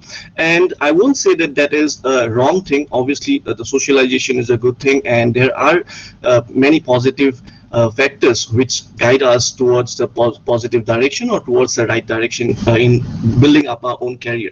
But we fail to retrospect, and we fail to find out our own interest, because in the long run, when you are doing something for your own good, you have to be very, very comfortable with whatever you're doing. Only if you are comfortable, only if you are able to follow your passion, you will be able to get the success and you will be able to excel in your life. Otherwise, you will end up becoming a mediocre person, like as 90% of our society members are. I would like to say that they are mediocre, and they are just following the flow or the masses in the society, earning the bread and butter for the family or for themselves. But how many of the persons you have met who are working for others, for example, or who are willing to work or who are willing to earn for others? Okay, you'll find a very few people, and there is also something which might make you feel happy or feel good, and that is what my interest was when I left my corporate jobs. My interest was like, why not earn for others? Why not I work and earn a lot so that I can pay up the bills of the families who are working under me or who are working under my team. And while doing so, obviously you come to face a lot of challenges, and it is not possible without a good team, obviously. Now, when I started my own institute and my own company, I was facing a lot of questions from my family members, from my friends, like, will you be able to do it without any particular collaboration? Because the civil service coaching, like, everyone is going to Delhi, and like everyone is looking for some coaching centers which are run in Delhi, and obviously there are a lot of competition there in the market. I was very clear with one point, that if you can relate to the needs or the demands of the scope, and if you can provide and give some quality to it, add some values to their preparation, definitely people will look for you. And with that single intention, I had started my organization way back in 2018 with just one single motivation, that I will help out all the youths across this region in cracking or in helping them to crack those prestigious exams conducted under UPSC and APSC. Now, while doing so, in last 3 years, many people are always asking me with a lot of curiosity that, are you running this organization on your own, or you have partners, or you have some other investors, or like some other people to support you? But I tell them with a lot of shocking for them, that I'm running this organization with my own, with 6 centers which got developed in last 3 years, and around 3 online centers. So total I have around 9 centers developed in just last 3 years, with a lot of conviction and a lot of energy that I have put into. So obviously this entire journey of last 3 years was not easy, but the amount of results and an amount of feedbacks that you get from the students actually pushes me more like to work hard and to give a lot of energy for them. So while doing so, like, obviously when we have to face a lot of challenges, and when people come and like they ask me like, sir, how do you get so much of energy, and how do you get satisfied with your work? And I want to talk about certain criteria, like what you need to think when you are facing a challenge in your career, or when you are in a dilemma about choosing a path, like which particular career to choose or which particular direction to go forward. So it is very important at this junction of your life to do certain kind of self-identification. Okay, and when you talk about self-identification, there's a very, very good theory that even I had read about it, and it's by Howard Gardner. Okay, and he had given he talked about 9 types of intelligence, which is normally taught in our formal medium of education. Okay, and within those 9 types of intelligence, some of them are like, obviously we cannot discuss because of the paucity and the limitation of time. We cannot discuss all of them, but at least I'd like to tell at least a few of them, and some are like, that is about your interpersonal intelligence. Like, if I would be allowed to talk about it. So interpersonal intelligence is about like how well you communicate with others, how well you understand others. For example, if you want to go and do some startup or do some create a new organization, you have to first understand about the problem of the other people for whom you are going to help or for whom you are going to work. Okay, this interpersonal intelligence, some of you might be very good in understanding others well, and if you can relate to it, then definitely business or developing a new startup or developing a new organization can be a very good direction for all of you. But if you're not good at it, in your interpersonal intelligence, but if you're only good at intrapersonal intelligence, for example, if you're only comfortable with yourself, okay, like with whatever you want to do it, then probably the business may not be a good idea for you, or the startup may not be a good idea for you. Okay, so you need to be very thorough with what you are interested at, and with what you want to see yourself in the upcoming time period. So for this to develop this particular criteria, you need to talk to a lot of people. There are certain power of like asking people. There is a huge, tremendous amount of power of knowing yourself. There's a tremendous amount of power of developing a habit. Okay, for example, if you are preparing for a competitive exam like UPSC or APSC, or whether for CAT or for SSC, banking, or for any other competitive exams, or for you are trying to develop a new organization for yourself, there is a concept called as the power of your habit. Okay, now for example, let me tell you an example. Like for example, if you know to drive, okay, if you are very comfortable in driving, just remember hands on the steering wheel. Okay, how challenging it was. But what happens after 3 to 4 years of time period when you become very comfortable in driving? Okay, it becomes a habit. Okay, or for example, while having your lunch or your dinner, do you have to put some extra effort in it? Obviously not. Okay, so try to develop those habits inclined to the path of like where you are walking. Okay, try to develop as a habit. For example, if you want to crack UPSC or APSC, reading newspaper has to be one of the primary factor, I would say, you have to develop as a habit, because many students come to me and they ask like, sir, how to read this newspaper? I'm not at all good in reading the newspaper, or reading a newspaper takes a lot of time. Okay, there's a difference between reading a newspaper and learning a newspaper. So you have to learn the newspaper as per the syllabus provided by the commissions in order to crack the exam. So if you are not developing a habit of reading the newspaper and making notes out of it, and trying to, and how to relate the content from the newspaper with the syllabus, and try to develop some answers out of it, if you're not developing as a habit, and if you're facing a challenge and a struggle on a daily basis just to read the newspaper, then definitely you are going to face a lot of challenges, and it is going to make your journey very, very difficult for you. So developing, the power of developing a habit is very important in whatever you do in your life. Okay, so please try to develop the habits in a way which will make it inclined in getting you the success in your field, in whatever field you are. All right, so that is a very, very important one, the power of habit. Okay, and while talking about this power of habit, the successful people, or the successful persons, whomever you see like in today's world, whether you talk about Steve Jobs, whether you talk about Elon Musk, or whether you talk about Jeff Bezos, so those who are the persons, if you follow their if you follow their lifestyle, if you follow their daily routine, they have certain habits, okay, which is very, very common in the successful people around the world, right? So if you see them, they are all like the joining the 5 AM club. Okay, they wake up early in the morning, and they use the morning time period for their own retrospection, for their own growth, or whether they're doing some meditation, they're doing some physical exercises, or might be they're reading some good books. Okay, now reading good books, whether it is fiction or non-fiction, I personally prefer reading non-fictional books, because I get to relate with a lot of successful person, their lifestyle, their power of habits. Okay, how they have utilized this power of habit in building up success. Even if you can talk about Ratan Tata, okay, who is a successful, compassionate capitalist in a country. Okay, now you all see that they have a power of reading good books. Okay, especially non-fictional ones, where they try to relate. And the best part, when they are reading the books, they read books from different dimensions. They are able to interrelate between different dimensions. They are able to relate to different ideas about different challenges, different implementation. So many people come and tell me like they're not able to read, and I understand at this point of time when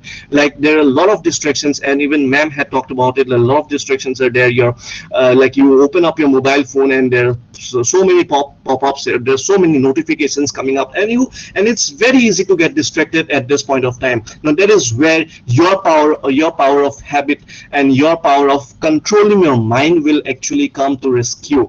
All right, and there is the second part that I want to discuss here about the controlling your mind, which is very, very important for all of you to get success in whatever you are doing in your life. All right, so when I'm talking about the power of waking up early, the power of following a proper routine on a daily day-to-day task for the proper time management, these things are very important. Okay, if you're not able to do this, you will definitely just be a mediocre person in your life. You'll not be able to excel in your life. All right, you have to work hard throughout your early part of your journey of your developing your career. It's very important. You have to be out of your comfort zone. These things are like we all come to listen up, listen, but how, whether we are able to follow it up or not for ourselves, that is actually important initially. All right, now we all are not perfect, but at this point of time, even now, there are a lot of challenges for my organization since last year because of the pandemic. We didn't have any digital presence of CSAP before the pandemic, but I took it as a challenge, and I will say that Corona or the COVID-19 pandemic has become a blessing in disguise for my organization, because the moment the government had declared a lockdown last year from 15th of March 2020, I intensely worked to develop the digital platform, and by now I can say that I have a successful digital platform of CSAP, and which has brought up more than 5,000 students in the digital media, which I did not have just 1 year back. Okay, now this has taken me to work for more than 14 hours, 15 hours. There have been months where I didn't even draw a single penny of salary for my organization. Whatever came, I just distributed it to the house owners, to various centers that I have across 6 places in Assam. I spent it on my team. I always focus that my team is always satisfied. They are never like demotivated to work. I always try to boost up, even if I don't have a single penny in a single month, that's fine for me. I have this attitude of working to earn for others. Okay, and that is how that and after that, when I do that, I don't have to worry for money. Okay, money will come if you have the proper if you have the proper mindset to work with maintaining the quality and with a proper intention. This will definitely happen. All right, so the power of habit and the power of like facing these challenges, and staying out of the comfort zone, this have to be there. Okay, and you cannot be worrying about like what happens if there is a failure, or what happens like if I fail in this journey, or what happens if I don't get success. Okay, if you are only thinking about that, trust me, you'll never be able to win, or you'll never be able to get the success. So whatever you're doing, it is very, very important that even if you're demotivated, okay, sometimes it happens to everyone. Even if you're demotivated, even if you are that you're passing a day where your energy level is low, you don't have to worry about it. Okay, I'll give you an example. For example, when I was a small kid, I always used to watch the Discovery Channel or the National Geographic Channel. Now there, like we see the wildlife sanctuaries, the national parks, where they are showing about the fights between the prey and the different animals, right? So there also you see, like before even attacking, if you see a scene of a tiger or a lion, before they attack, they are static, they are constant in a position for hours, for 2 hours, for 3 hours. Okay, now what is that? They are gaining the focus, they're gaining the energy, they're controlling the mind and waiting for the right time. Okay, that is very, very important. Sometimes you might be demotivated, you might be going through a bad phase, but these are just phases of life. Okay, try to gain more energy out of it, try to gain more focus out of it, try to accept it as a challenge, try to retrospect during that time period. Okay, rather than just dragging it more and more and just wasting a lot of time. Okay, you don't have to perform the best in all the days. Okay, some days might be bad, some days might be good, but your consistency matters a lot. You have to be consistent. Whatever you're doing, you have to keep on fighting for it. Okay, whether it is a bad day or a good day, it doesn't matter, but try to learn to control your mind, try to learn to stay focused throughout your goal. Okay, because I will say that though the time is like very constant and very the same for everyone, we all have 24 hours, right? But rather than just, even if you're a student, for example, if you're sitting on a table for 10 hours, okay, that doesn't matter how many hours you're working or how many hours you're studying, but it actually matters how focused you are during those working hours or during those studying hours. And that is what, like initially, as I was telling you, that initially when I was like I left my corporate job. It was a very well, decent paid corporate job. I could have done a very well settled, luxurious life with that also when I was working in Delhi and Bangalore. But I came back and started again from zero with putting a lot of challenges on me.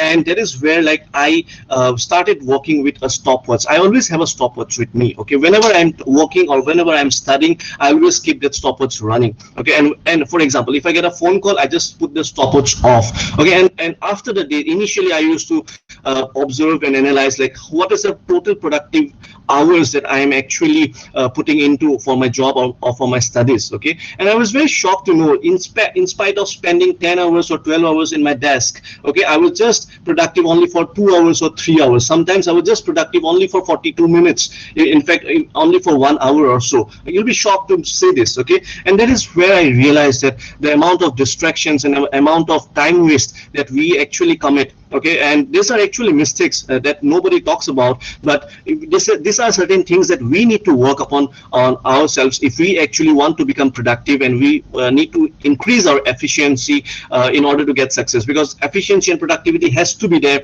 if you want to get success in your life in whatever you're doing it. Okay, so you try to maintain. For me, the stopwatch work. For you, it might be something else, but you need to decide that, okay, for yourself. What is that thing that will guide you or help you in improving your efficiency and your productivity? So it really matters, right? So you need to introspect and see how much productive you are throughout the day, and that stopwatch actually helped me from 2 hours to 3 hours. Now when I'm working for 24 hours, the stopwatch should show that at least it has 10 hours of productivity from me. Okay, and that is where I stay motivated and I stay targeted for my focus, for my goals and the targets. Okay, so making targets and making goals is very, very important. You should always think big. Who is asking you not to think big? Okay, you think if Tesla company has come out by Elon Musk, even after getting success, okay, you follow Jack Ma, okay, of China, like who has attained success at a later stage of his life. Okay, you follow the lifestyles. Okay, you see that there is a common perspective in these successful people. There's always a common, and their daily routine, they had their setting of targets, their efficiency, their productivity comes out with a pattern. Okay, we can establish a pattern. All right, in civil services, though I'm an engineer from Assam Engineering College in electronics, but I also teach sociology. All right, you can ask me like how can I teach sociology? Many people question me, but my students are very much satisfied. I have results in ACS and APS, like with students taking sociology as an optional, because the focus. Okay, the point that I'm trying to tell you is that whatever you do, doesn't matter from which line you come. You don't have to be very good in your studies. You don't have to perform very good in your academics in order to get success in your life. Okay, that is a very myth that I'll tell you. Okay, we have examples who have got 3rd division in their metric. Okay, who have discontinued with their studies, but now they are IS officers. Now they have successfully passed the UPSC exam even after getting 3rd division in their metric. So it's not very important. Maybe that was just a phase when you were not very focused in your life. Life will always give you a second chance, or life will always give you a second opportunity. You should always grab it. You should not be missing it. Okay, so that is why you always need to be aware. Okay, in whatever is happening in your surroundings. So even on a bad day, you should be at least aware and alert in whatever it is happening. Maybe on a bad day, you might get a very good opportunity for your life, which can get clicked, and you can get a success after that. All right, so these are very important. Even if you see the example of, for example, Dept Goel, okay, who is the founder of Zomato. Now we all know about Zomato, right? Zomato, Swiggy, and this kind of companies are there in our country. And if you read about Dept Goel, okay, you'll be shocked to know that his first company was also on a food platform. All right, but the first company was a failure for him. Okay, but he didn't get demotivated, or he didn't stop right there. Okay, he then joined the corporate again, and then again when it was the right time for him, he again started with Zomato, and then it clicked at the second time. So you should not be distracted or demotivated if you get a failure. That is obvious, and you should always be focused towards your growth. So keep working for it, and definitely it will work out for you, but you should be having some patience for the right time. Okay, that is very, very important. All right, for example, if I tell you, suppose ma'am had talked about some MBA courses and everything, like, right now, what is this business? It's not only about like your now when I'm talking about like reading books or reading different ideas, when I told you about the interrelation of different ideas. Okay, nowadays the business is not only about the private or like you only earn for yourself, right? You even can do some social service through your business. Okay, you can develop the PPP model. Now this is very, very like a recent thing. In various states, the youths are working in the PPP model. They're working for the governance setup. Okay, they're working for the public administration mechanism. Okay, that is also where there are a lot of scopes of business, and Northeast is like a virgin place. Okay, very, very less people, number of people have actually come out and worked for this particular fields, and these are new ideas coming up. If you talk about agriculture, for example, even if you have no scope of doing, or like suppose if you have failed in your academics, if you have failed in your businesses, like try to think about new ideas. Okay, now for example, if you talk about agriculture, there's a very huge potential scope of hydroponics. All right, now we have Assam Agriculture University in Jorhat, but what are the number of people who are working for hydroponics? Very less. Okay, and if you'll be shocked to know that people coming from other states are actually delivering the products developed through hydroponics in Assam. That means Assam is already having a scope and a demand for hydroponics crops or products or exotic fruits and vegetables, right? But why we are not thinking about it? There was a question like in the legislative assembly that, for example, like we have so many wetlands, but still we have to import fish from other states. Okay, now there are certain like mismatches between the demand and supply in so many sectors, so many like fields, and we are not able to target this. We are not able, maybe we are not properly guided in the right direction, or maybe we don't have that amount of courage to take up as a challenge and do it, right? So let us try to develop this attitude. Okay, we as a youth, definitely I personally believe, and I always say this, the youths need to get empowered in order to develop or empower a society or a particular state or a particular region or a particular country. Okay, so it all lies upon the youth, and we all know that India is going through a very good phase right now. 65% of our population is belongs to the youth. Okay, we have a strong demographic dividend. So let us skill ourselves. So whatever we are interested at, let us invest on ourselves. Okay, let us invest, let us capitalize on our own strengths, and that will definitely get results in the upcoming time. And obviously it will give results not only for us, but also try to boost up the GDP of the state or even the economy of the state. So these particular things are very, very important. But at the same time, okay, we as a youth are becoming very restless. We as a youth are becoming very like a person who is developing like very less amount of patience in us. Okay, that's a very bad sign for the society. Okay, so we should focus on that aspect as a youth. Okay, and I as like since I have some followers at least by now, so I always tell my followers or tell my students or tell the youths of this particular region that you try to focus on like and control your mind. Okay, and when I tell you this, I'll give you a last example. For example, like how to stay motivated and how to control your mind. All right, so it is very important to control your mind, all right, from the distractions and from all the other like activities which might distract you and deviate you from going into or focusing on your goal. So please try to, at least for the initial 3, 4, 5 years when you are starting your career, try to stay focused. That is a very, very important aspect. Okay, and you need to prepare. Okay, you need to prepare for your goal, because if you fail to prepare, okay, like if you fail to prepare, you're actually preparing to fail. Okay, so that is very important. The preparation part is very important, but we give very less focus on the preparation part. Okay, so if you fail to prepare, as I told you, you will definitely you are actually preparing to fail. So that is where you need to plan your preparation and plan and set up your targets and goal, and that is very important. Okay, and I'll tell you one thing, that like people just simply working for 40 hours a week, okay, are not able to change anything. You need to work more. Okay, you need to stay focused. You need to improve your efficiency along with your productivity. That is very, very important. Otherwise, in a very less time, it is very difficult to get the success. All right, so I hope some of the things that I've mentioned will help you out in staying focused and getting success in whatever paths you select for your career. Okay, it's not like that this career will give you a lot of fame or success or a lot of money, and the other career will not give you a lot of success or fame or money. It's nothing like that. Okay, we have examples coming from any particular field, any particular sector, or any particular career, doing good, earning fame, okay, and earning good money, and also working or contributing for the society, for the benefit or the upliftment of the society, right? So that is a very, very important aspect. So whatever you are interested at, okay, whatever, you just try to find out your interest and invest and capitalize on your strengths in order to take forward those interests of yours, okay? Initially, you will definitely face a lot of challenges. Many people will come and tell you that you will not be able to get success in this. What are you doing?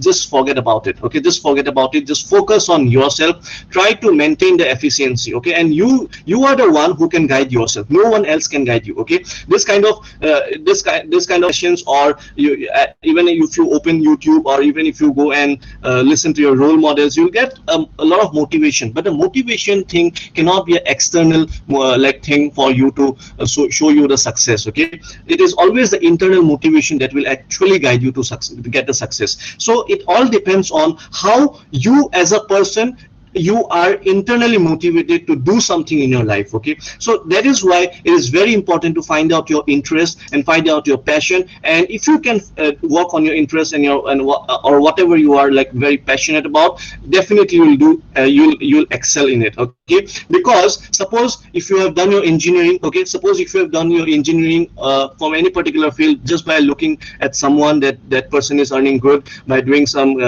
engineering, like computer engineering, but what if and you are not good at that computer engineering? Okay, you will become a mediocre person, and you'll just end up your life just by doing the random like the basic common things which everyone is doing it, as I already told you, right? So that is why and it is never too late. Okay, it is never too late. Even if you have completed your engineering, even if you have completed your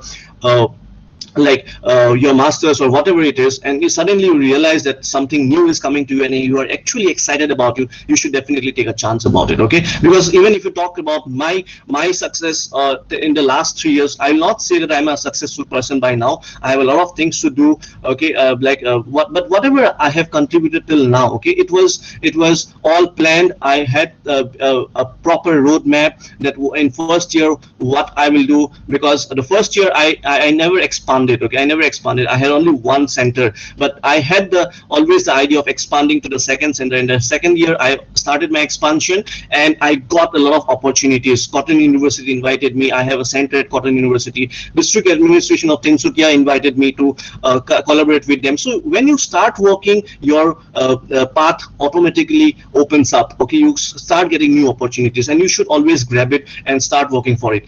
That is a very, very important thing. But at the same time, it is always very important to do certain activities on your daily level. Okay, for example, you need to meditate for some time. Okay, because the amount of distractions that we face in today's time period is very, very important to control our mind, to stay focused, and meditation can be a very, very good thing. At least try to meditate for half an hour, or practice some yoga. Or I personally, or for example, I personally play a lot of tennis. Okay, so that gives me motivation, and and it is also a way out where my frustration goes out, okay, of the day, or for a particular, for example. And it is very important to do some physical exercise or do some motivation or whatever it is. Okay, but try to find out on what excites you. Okay, or for example, you want to build up your body, or you want to build up on muscles. Even that is a very pure form of emotion. Okay, because no one can help you in building up your body. You have to be very comfortable in knowing and understanding your body, right? You have to know what to eat at what time. You have to know how much amount of sleep your body needs. These things matters a lot if you want to get success in your life. Okay, you have to understand your body. You have to understand yourself first before getting yourself evolved in the field of your career. All right, so that is very, very important. So the power of meditation, the power of developing your habits, okay, the power of reading every day, the power of physical exercise, the power of sleeping for daily 6 hours, okay, and the power of preparing and planning for your targets and planning for your goal, and the power of remaining focused by controlling controlling your mind. Okay, these things are very, very important. Okay, and at last, I would just like to tell you one thing. Ma'am had already talked about it, even Mishra sir had talked about it, that try to remove the distractions from your life. It is very important. One thing I read somewhere, someone was talking about it. I would like to repeat that here. Like, if you want to become a successful person, okay, stop consuming and start creating. All right, that is a very, very important takeaway line that you can all start practicing. Stop consuming and start creating more. That will give you more and more success in your life. All right, thank you so much. I hope I could meet to your demands of this prestigious platform conducted by Tezpur University by a very youth and dynamic team.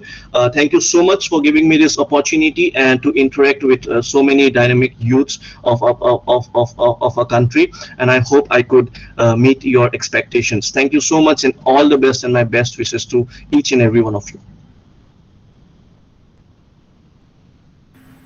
Thank you, sir, for sharing such knowledgeable views with us. I would like to share some of the questions with you that have been asked by our participants. Due to limited time, I have managed to arrange only 2 questions for you.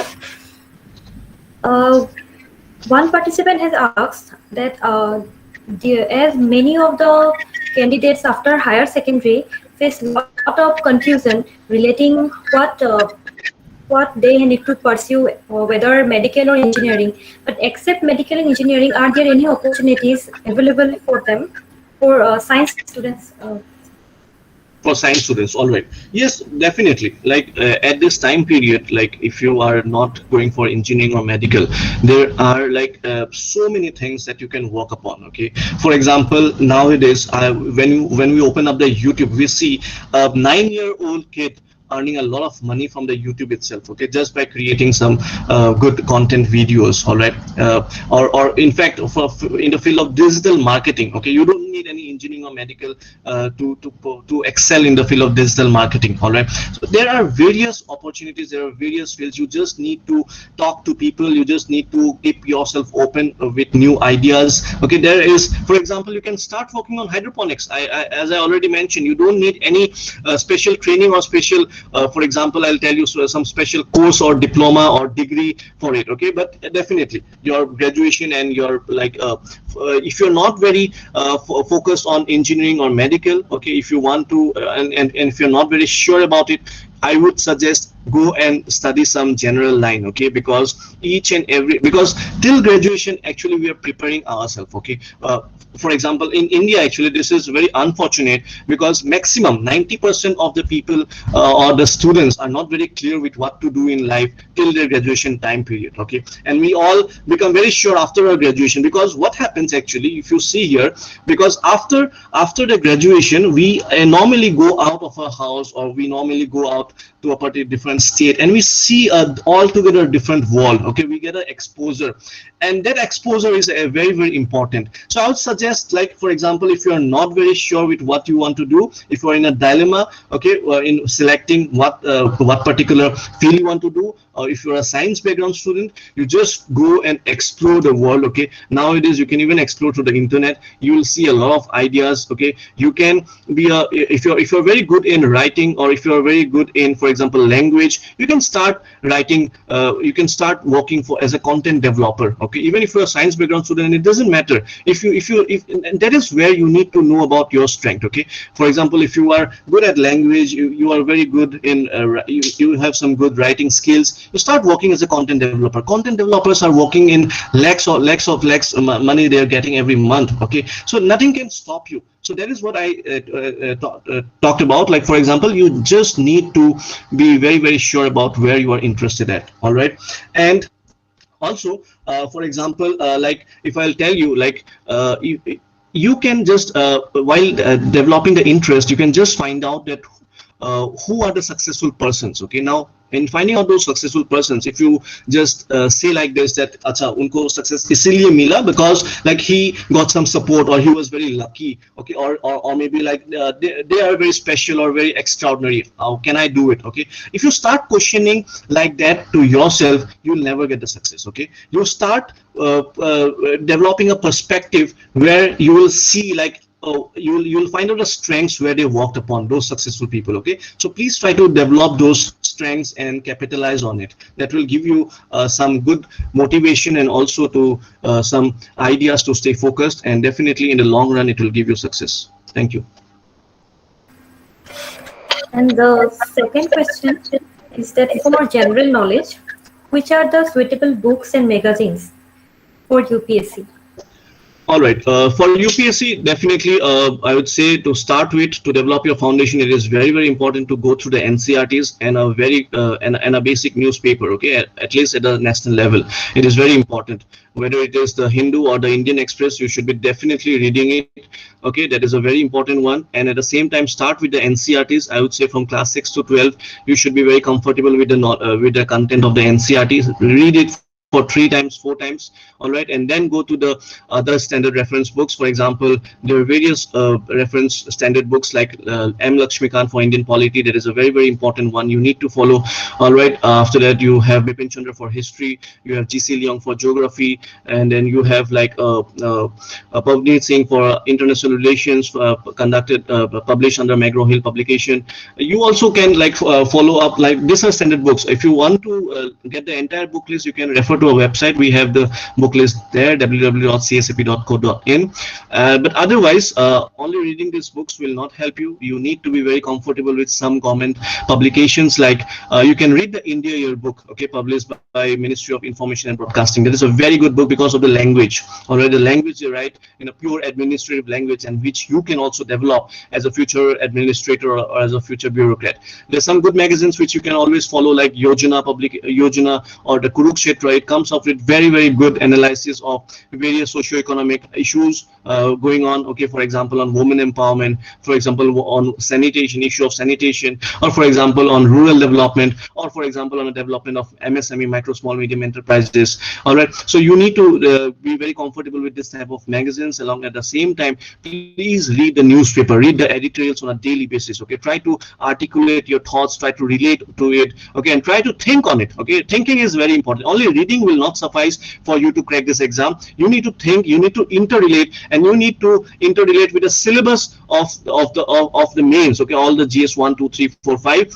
and you need to interrelate with the interdisciplinary papers. Okay, for example, there can be a question on economy and environment, like what can be the impact on economy because of climate change. Okay, so if you're reading an article on climate change, you should also be very comfortable in relating it to the economic aspects. Okay, for example, if you're reading something on pandemic, okay, on the ongoing pandemic, now you need to be very, very comfortable in thinking from a 360-degree angle. Your mindset should be developed and should be trained up that you are all the time thinking from the different dimensions, because the syllabus is very dynamic. You need to be very comfortable with the syllabus, and your thinking process should be also be very, very dynamic as part of the geography, the history, the art and culture. Then you should be also thinking about the pandemic and geography, pandemic and history, pandemic and ethics. Okay, there is also an ethical dilemma because of the vaccines and everything that has come up during the after the COVID-19, right? So you should be also thinking about the policy dimensions and pandemic. You should be thinking about the governance and pandemic, the international relations and pandemic, or maybe the science and technology and pandemic. Okay, so you see that the syllabus is so dynamic. The questions, the probable questions that can come also can come in a very dynamic manner. So if you're not thinking while reading it, okay, if you read only an editorial on pandemic, okay, pandemic and policy, and if you're not thinking from the other dimensions, you will definitely be facing a lot of struggle in writing some good answers. Okay, so practice more on thinking, and also try to practice do the answer writing, and practice a lot of MCQs for prelims. That is very, very important. All right, without practice, it really becomes difficult to crack this exam. Okay, so I wish you all the best, and I hope you all will do well and get success soon. But a success doesn't only like comes from the materialistic angles. Lastly, I would just like to tell you, always try to be a good human being and try to contribute more and more for the upliftment of the socio-economic conditions of the vulnerable people of the society. Always give a helping hand and try to be a good human being. Thank you so much. Thank you, sir. That was a valuable one. Your speech has already covered many of the queries of the participants. Thank you so much, sir. My pleasure. Moving forward, I am going to introduce one of the youngest and successful YouTuber and a versatile comedian from Assam who followed his passion and dared to choose his career as a YouTuber. He is none other than our beloved Harpal Saikia. Sir, please share your views and journey of your life with us. Yes, hello everyone. Am I audible? Yes, sir. Yes, Yeah, you are okay. audible. So I'll just keep it very short because I was present here for a long time and I was hearing, and actually I myself was taking a lot of guidance from the respected speakers that have spoken. Though I consider myself very young and also not successful yet, but still since I'm here, I'll just share with you the small journey, the small beginning of a journey that I have had till now. So it was basically, I believe that when you set up a goal for yourself or when you want to achieve something, it changes when you reach there. Like, for example, when I first wanted to be a cricketer, I wanted to be a player that simply plays for his district because I saw my seniors do that. So when I played for my district, Sibsagar, for the first time in class 9, after playing 2 or 3 matches, my dream, my focus, my goal changed. It changed to a higher level. So we are always wanting more naturally. So that is the reason after a few years of continuing cricket and also content creation, I started to realize that the main key point of our success, or what we call success, is being satisfied. Being satisfied, I'm not saying that you are being satisfied for less, but also you need to know why you are doing a thing that you're currently doing. Like, why am I making content? Why am I making videos on YouTube? Why am I trying to gain subscribers? The only reason for me to do that is to be happy.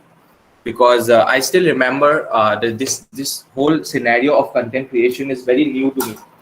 Because before that, I was playing cricket. So my coach used to tell me, don't play cricket just because you want to play for the country or you want to wear the jersey that the other players of Indian team wears. You play cricket because you love cricket. So that's the only reason we should do a particular work, I believe. I started with YouTube back in 2017, by the end of 2017. So when I did that, I remember I was making those videos so fast. I was writing those videos so fast. I was taking so much less time in editing those videos, so much less time in shooting those videos, because I was very much excited in uploading that particular video.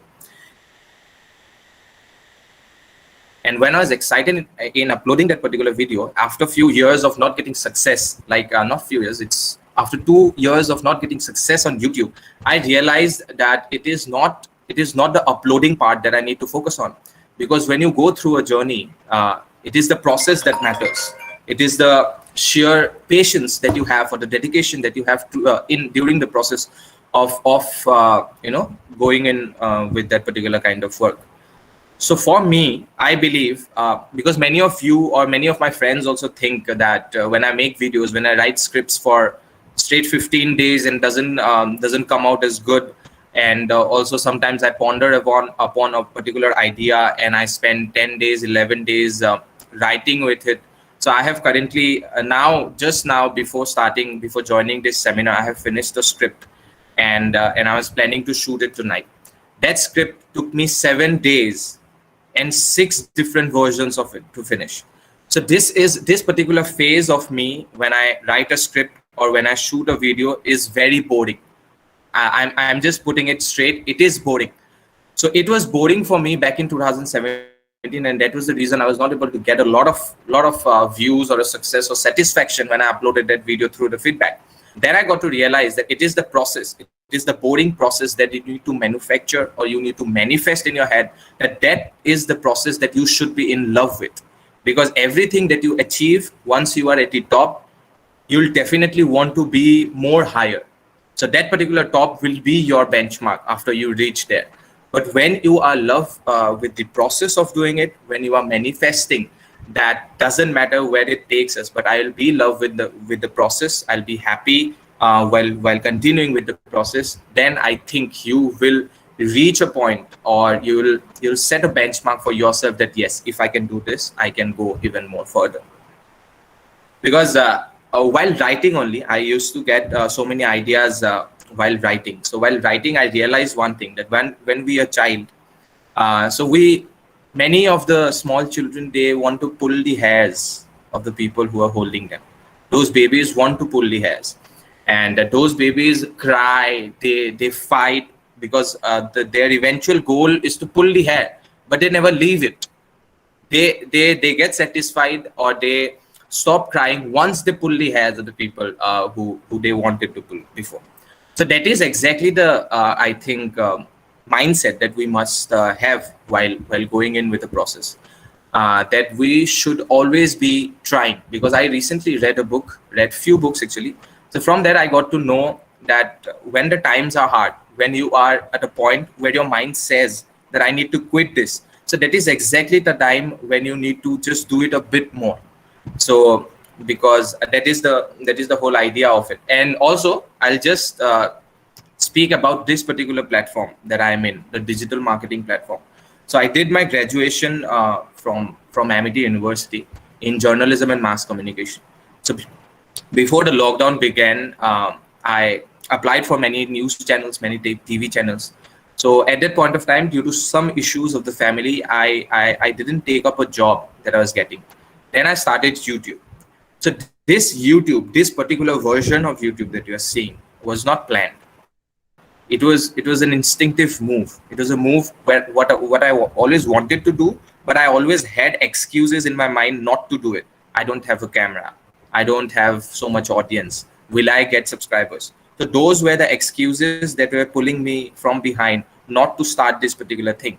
So I urge each and every one of you, whatever you feel like doing, whatever you think will give you happiness in the long run, you should just start it, because starting has got no harm to it. You just start it, you see it, you remain persistent in it if you are happy with the particular process, and eventually you are ought to get that particular success. And also I also want to add one last thing that I have been doing for the past 1 month, almost a month. It is that whatever you think get transformed into a thought. So you always need to manifest your particular idea. And you have different kind of platforms today, Udemy, you have free certification courses from Google. So I did a digital marketing course from Google. Those are basically skill enhancing courses that will not only give you a particular degree or a certificate, but it will give you a required skill. Because most of my friends, even me, when I was doing internship with NDTV back in 2017, I went to the institution, and in the institution itself, where the institution expected me to know something, I was going to learn that something from the institution, because I didn't have that practical knowledge, or I didn't have the urge to learn about that practical knowledge back in my college, because I was busy doing something else. So that is the reason why these certification courses, I believe, why these small courses which are available online today in this era are very much important. So I think we should take up these courses on skill development, and that is how we can move further, pursue further. Yeah. So thank you so much for this. Thank you, sir, for taking us in a tour of your beautiful journey. Now, I would like to share some of the questions with you too that our participant has for you. Yes. Starting with the first question is that what is your engagement strategy? Do you have a team to whom you assign your task like content writing or editing, or you do by yourself? No, I don't have a team. I get this question a lot. I don't have a team. I write myself, and then I shoot myself, I edit myself, and then I upload myself. So I do it alone. That is the reason why it takes a bit of time when you try to create a particular video. And also sometimes I want to change a particular orientation. I want to see, I stay in Sipsagar. Most of the works happen in Guwahati. So there is a gap, there is a bridge that happens. So that is the reason you need to be the satisfaction that I said. No? So that is the reason you need to be satisfied for a particular moment of time. You need to give yourself a bit more time. My engagement or engagement strategy is that back in time when I started, back in time when my videos started to blow out, I knew in a matter of 1 year or 1.5 years, these contents are going to get saturated on YouTube.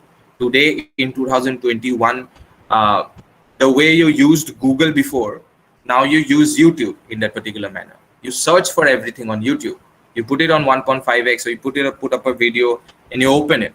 I think this is an era of micro content consuming. So we consume contents which are less.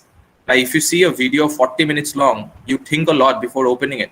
If you see a video of 4 minutes of your information, you just open it, you see it. So my strategy was there back in time. I knew that it was going to get saturated. Everything gets saturated at a point of time, and that is where change comes in. That is where the acceptance of change need to be there. So now I'm currently moving myself or transitioning myself to a different kind of orientation or a different kind of thing set or skill set where I can engage the audience by giving them something different. Okay. Sir, the next question is that, sir, do you have any tips or advice for people who are little introvert and want to start in the way to create content or YouTube channel? Yeah, so I get a lot of posts on Instagram about the horoscope sign Gemini. So I'm a Gemini myself. So they say most of the Geminis are extrovert introvert. So most of my friends who know me, they know that when I'm in a close group, I am totally extrovert. When I'm in front of the camera, I'm totally extrovert. When I'm in a stage, I'm totally extrovert. But when it comes to interacting with people, I'm a bit of shy. I'm very much introvert. So when I see a lot of screens popping up in front of me during this Zoom call, my voice starts to shake. I start to feel, what if I say something wrong? What if my voice gets cracked in the middle? So those thinkings, those are there. So for the people who are introvert, if you want to be extrovert, I'm not saying being introvert is bad. Being introvert it's okay, it's normal, unless it is giving you difficulty in throwing a presentation or speaking in front of a stage where you want to speak. But for the people who are introvert, you also might be having stage fright. You also might be having a kind of anxiety issue little much when you are speaking in front of a lot of people. You just go out there. The first and foremost thing to prepare being an extrovert is to talk to yourself in front of the mirror. I do that a lot. I just stand in front of the mirror. I try to act. I try to cry. I try to laugh. I try to crack some jokes on me, and I speak to myself in the mirror. Oh, this is not funny, Harpal. I insult myself in front of the mirror, and that is a very good way of communicating. Because if you are okay with yourself, if you are comfortable in communicating with yourself, handling a bit of pressure to yourself by yourself, then I think you are ready to face the world.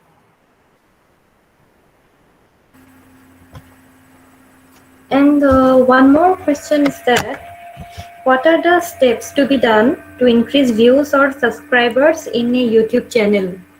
See, there are many steps to be done. I cannot give you, like if I give an example of myself, I have never used an ad ever in any of my Instagram, Facebook, YouTube or anything. But there are various advertising platforms, like Google AdWords is there. For YouTube, many YouTubers use that Google AdWords. When you click on a video and you see a YouTube channel popping up in front of you, or their video popping up in front of you, that is basically done through Google AdWords. You have Facebook ads. Facebook ads are a bit more complicated when you see, and then you have Instagram ads. So Instagram ads are a very good option of sending your Instagram audience or sending outside audience to a particular link or a particular profile. Because see, today, as I said, is a time of saturation. In 2021, every one of us is a content creator. If we are studying, there are live streaming channels who are streaming 13 hours a day. They're studying. They're studying in front of the camera, and there are people who can join in who are lonely, alone in their life. They can join in through the live stream and they can study together. No one disturbs anyone. So even if you are not a YouTuber, not an Instagrammer, you are a creator, you are a content creator. So there is a saturation kind of a thing. So when you need to stand out in front of a lot of people, you first need to get noticed. So for you to get noticed, there are different things that you can use. You can ask a friend who has a lot of followers to share for you, or you can go to Instagram ads. Instagram ads, I think, start from ₹40 minimum. So you can start from ₹40. You can put your ad for 3 days, 4 days, but when you are putting an ad, you should also be concerned about the target audience that you're selecting. Like if you are making an Assamese video and you're selecting all over India, so it's not going to work. So that is very important. That is the reason I said there is a free course of digital marketing by Google itself. It will give you a certification also. So these things are taught there. These are skill sets that you need. For example, if you're working in a company tomorrow and then they say handle our social media for a few days, and then you can blow up those things, because people get blown down from various ads. Facebook ads are a bit more complicating because I haven't done it myself. I haven't touched upon it, Facebook ads, because once you are in, or once you put on an ad, that is also something I need to say, that once you put on an ad, the next time you put on a content with organic views, or you want organic views, Facebook or Instagram, they automatically wants you to put on another ad. Like they're also running a business. So you need to be very careful while you're doing it. Thank you, sir. That was done for today question session. So now I would like to wind up our session. Before winding up our session, I would like to present the vote of thanks to one and all gathered here on this wonderful evening. It is a matter of pride for me to take this golden opportunity to thank our patrons, respected keynote speakers, IPS Anand Mishra sir, Dr. Vandit Vijay sir, Professor Chandana Goswami ma'am, Rajdeep Lekharu sir, and Harpal Saikia sir, and everyone present here for attending the webinar in their busy schedule and sharing insights and wisdom with us. We will cultivate the advice you gave us. It is my pleasure to thank the dignitaries not only for participating but also showing us the beautiful life ahead. Last but not least, I thank the members of Team Vividity for their awesome cooperation and hard work. Without you, this event wouldn't be a successful and a fruitful one. I thereby thank each and every participant wholeheartedly for glorifying this event with your gracious presence. Thank you, everyone.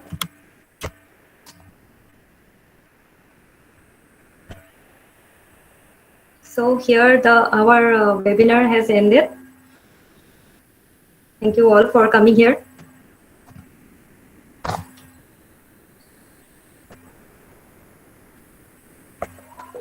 You all can have a leave now. Thank you.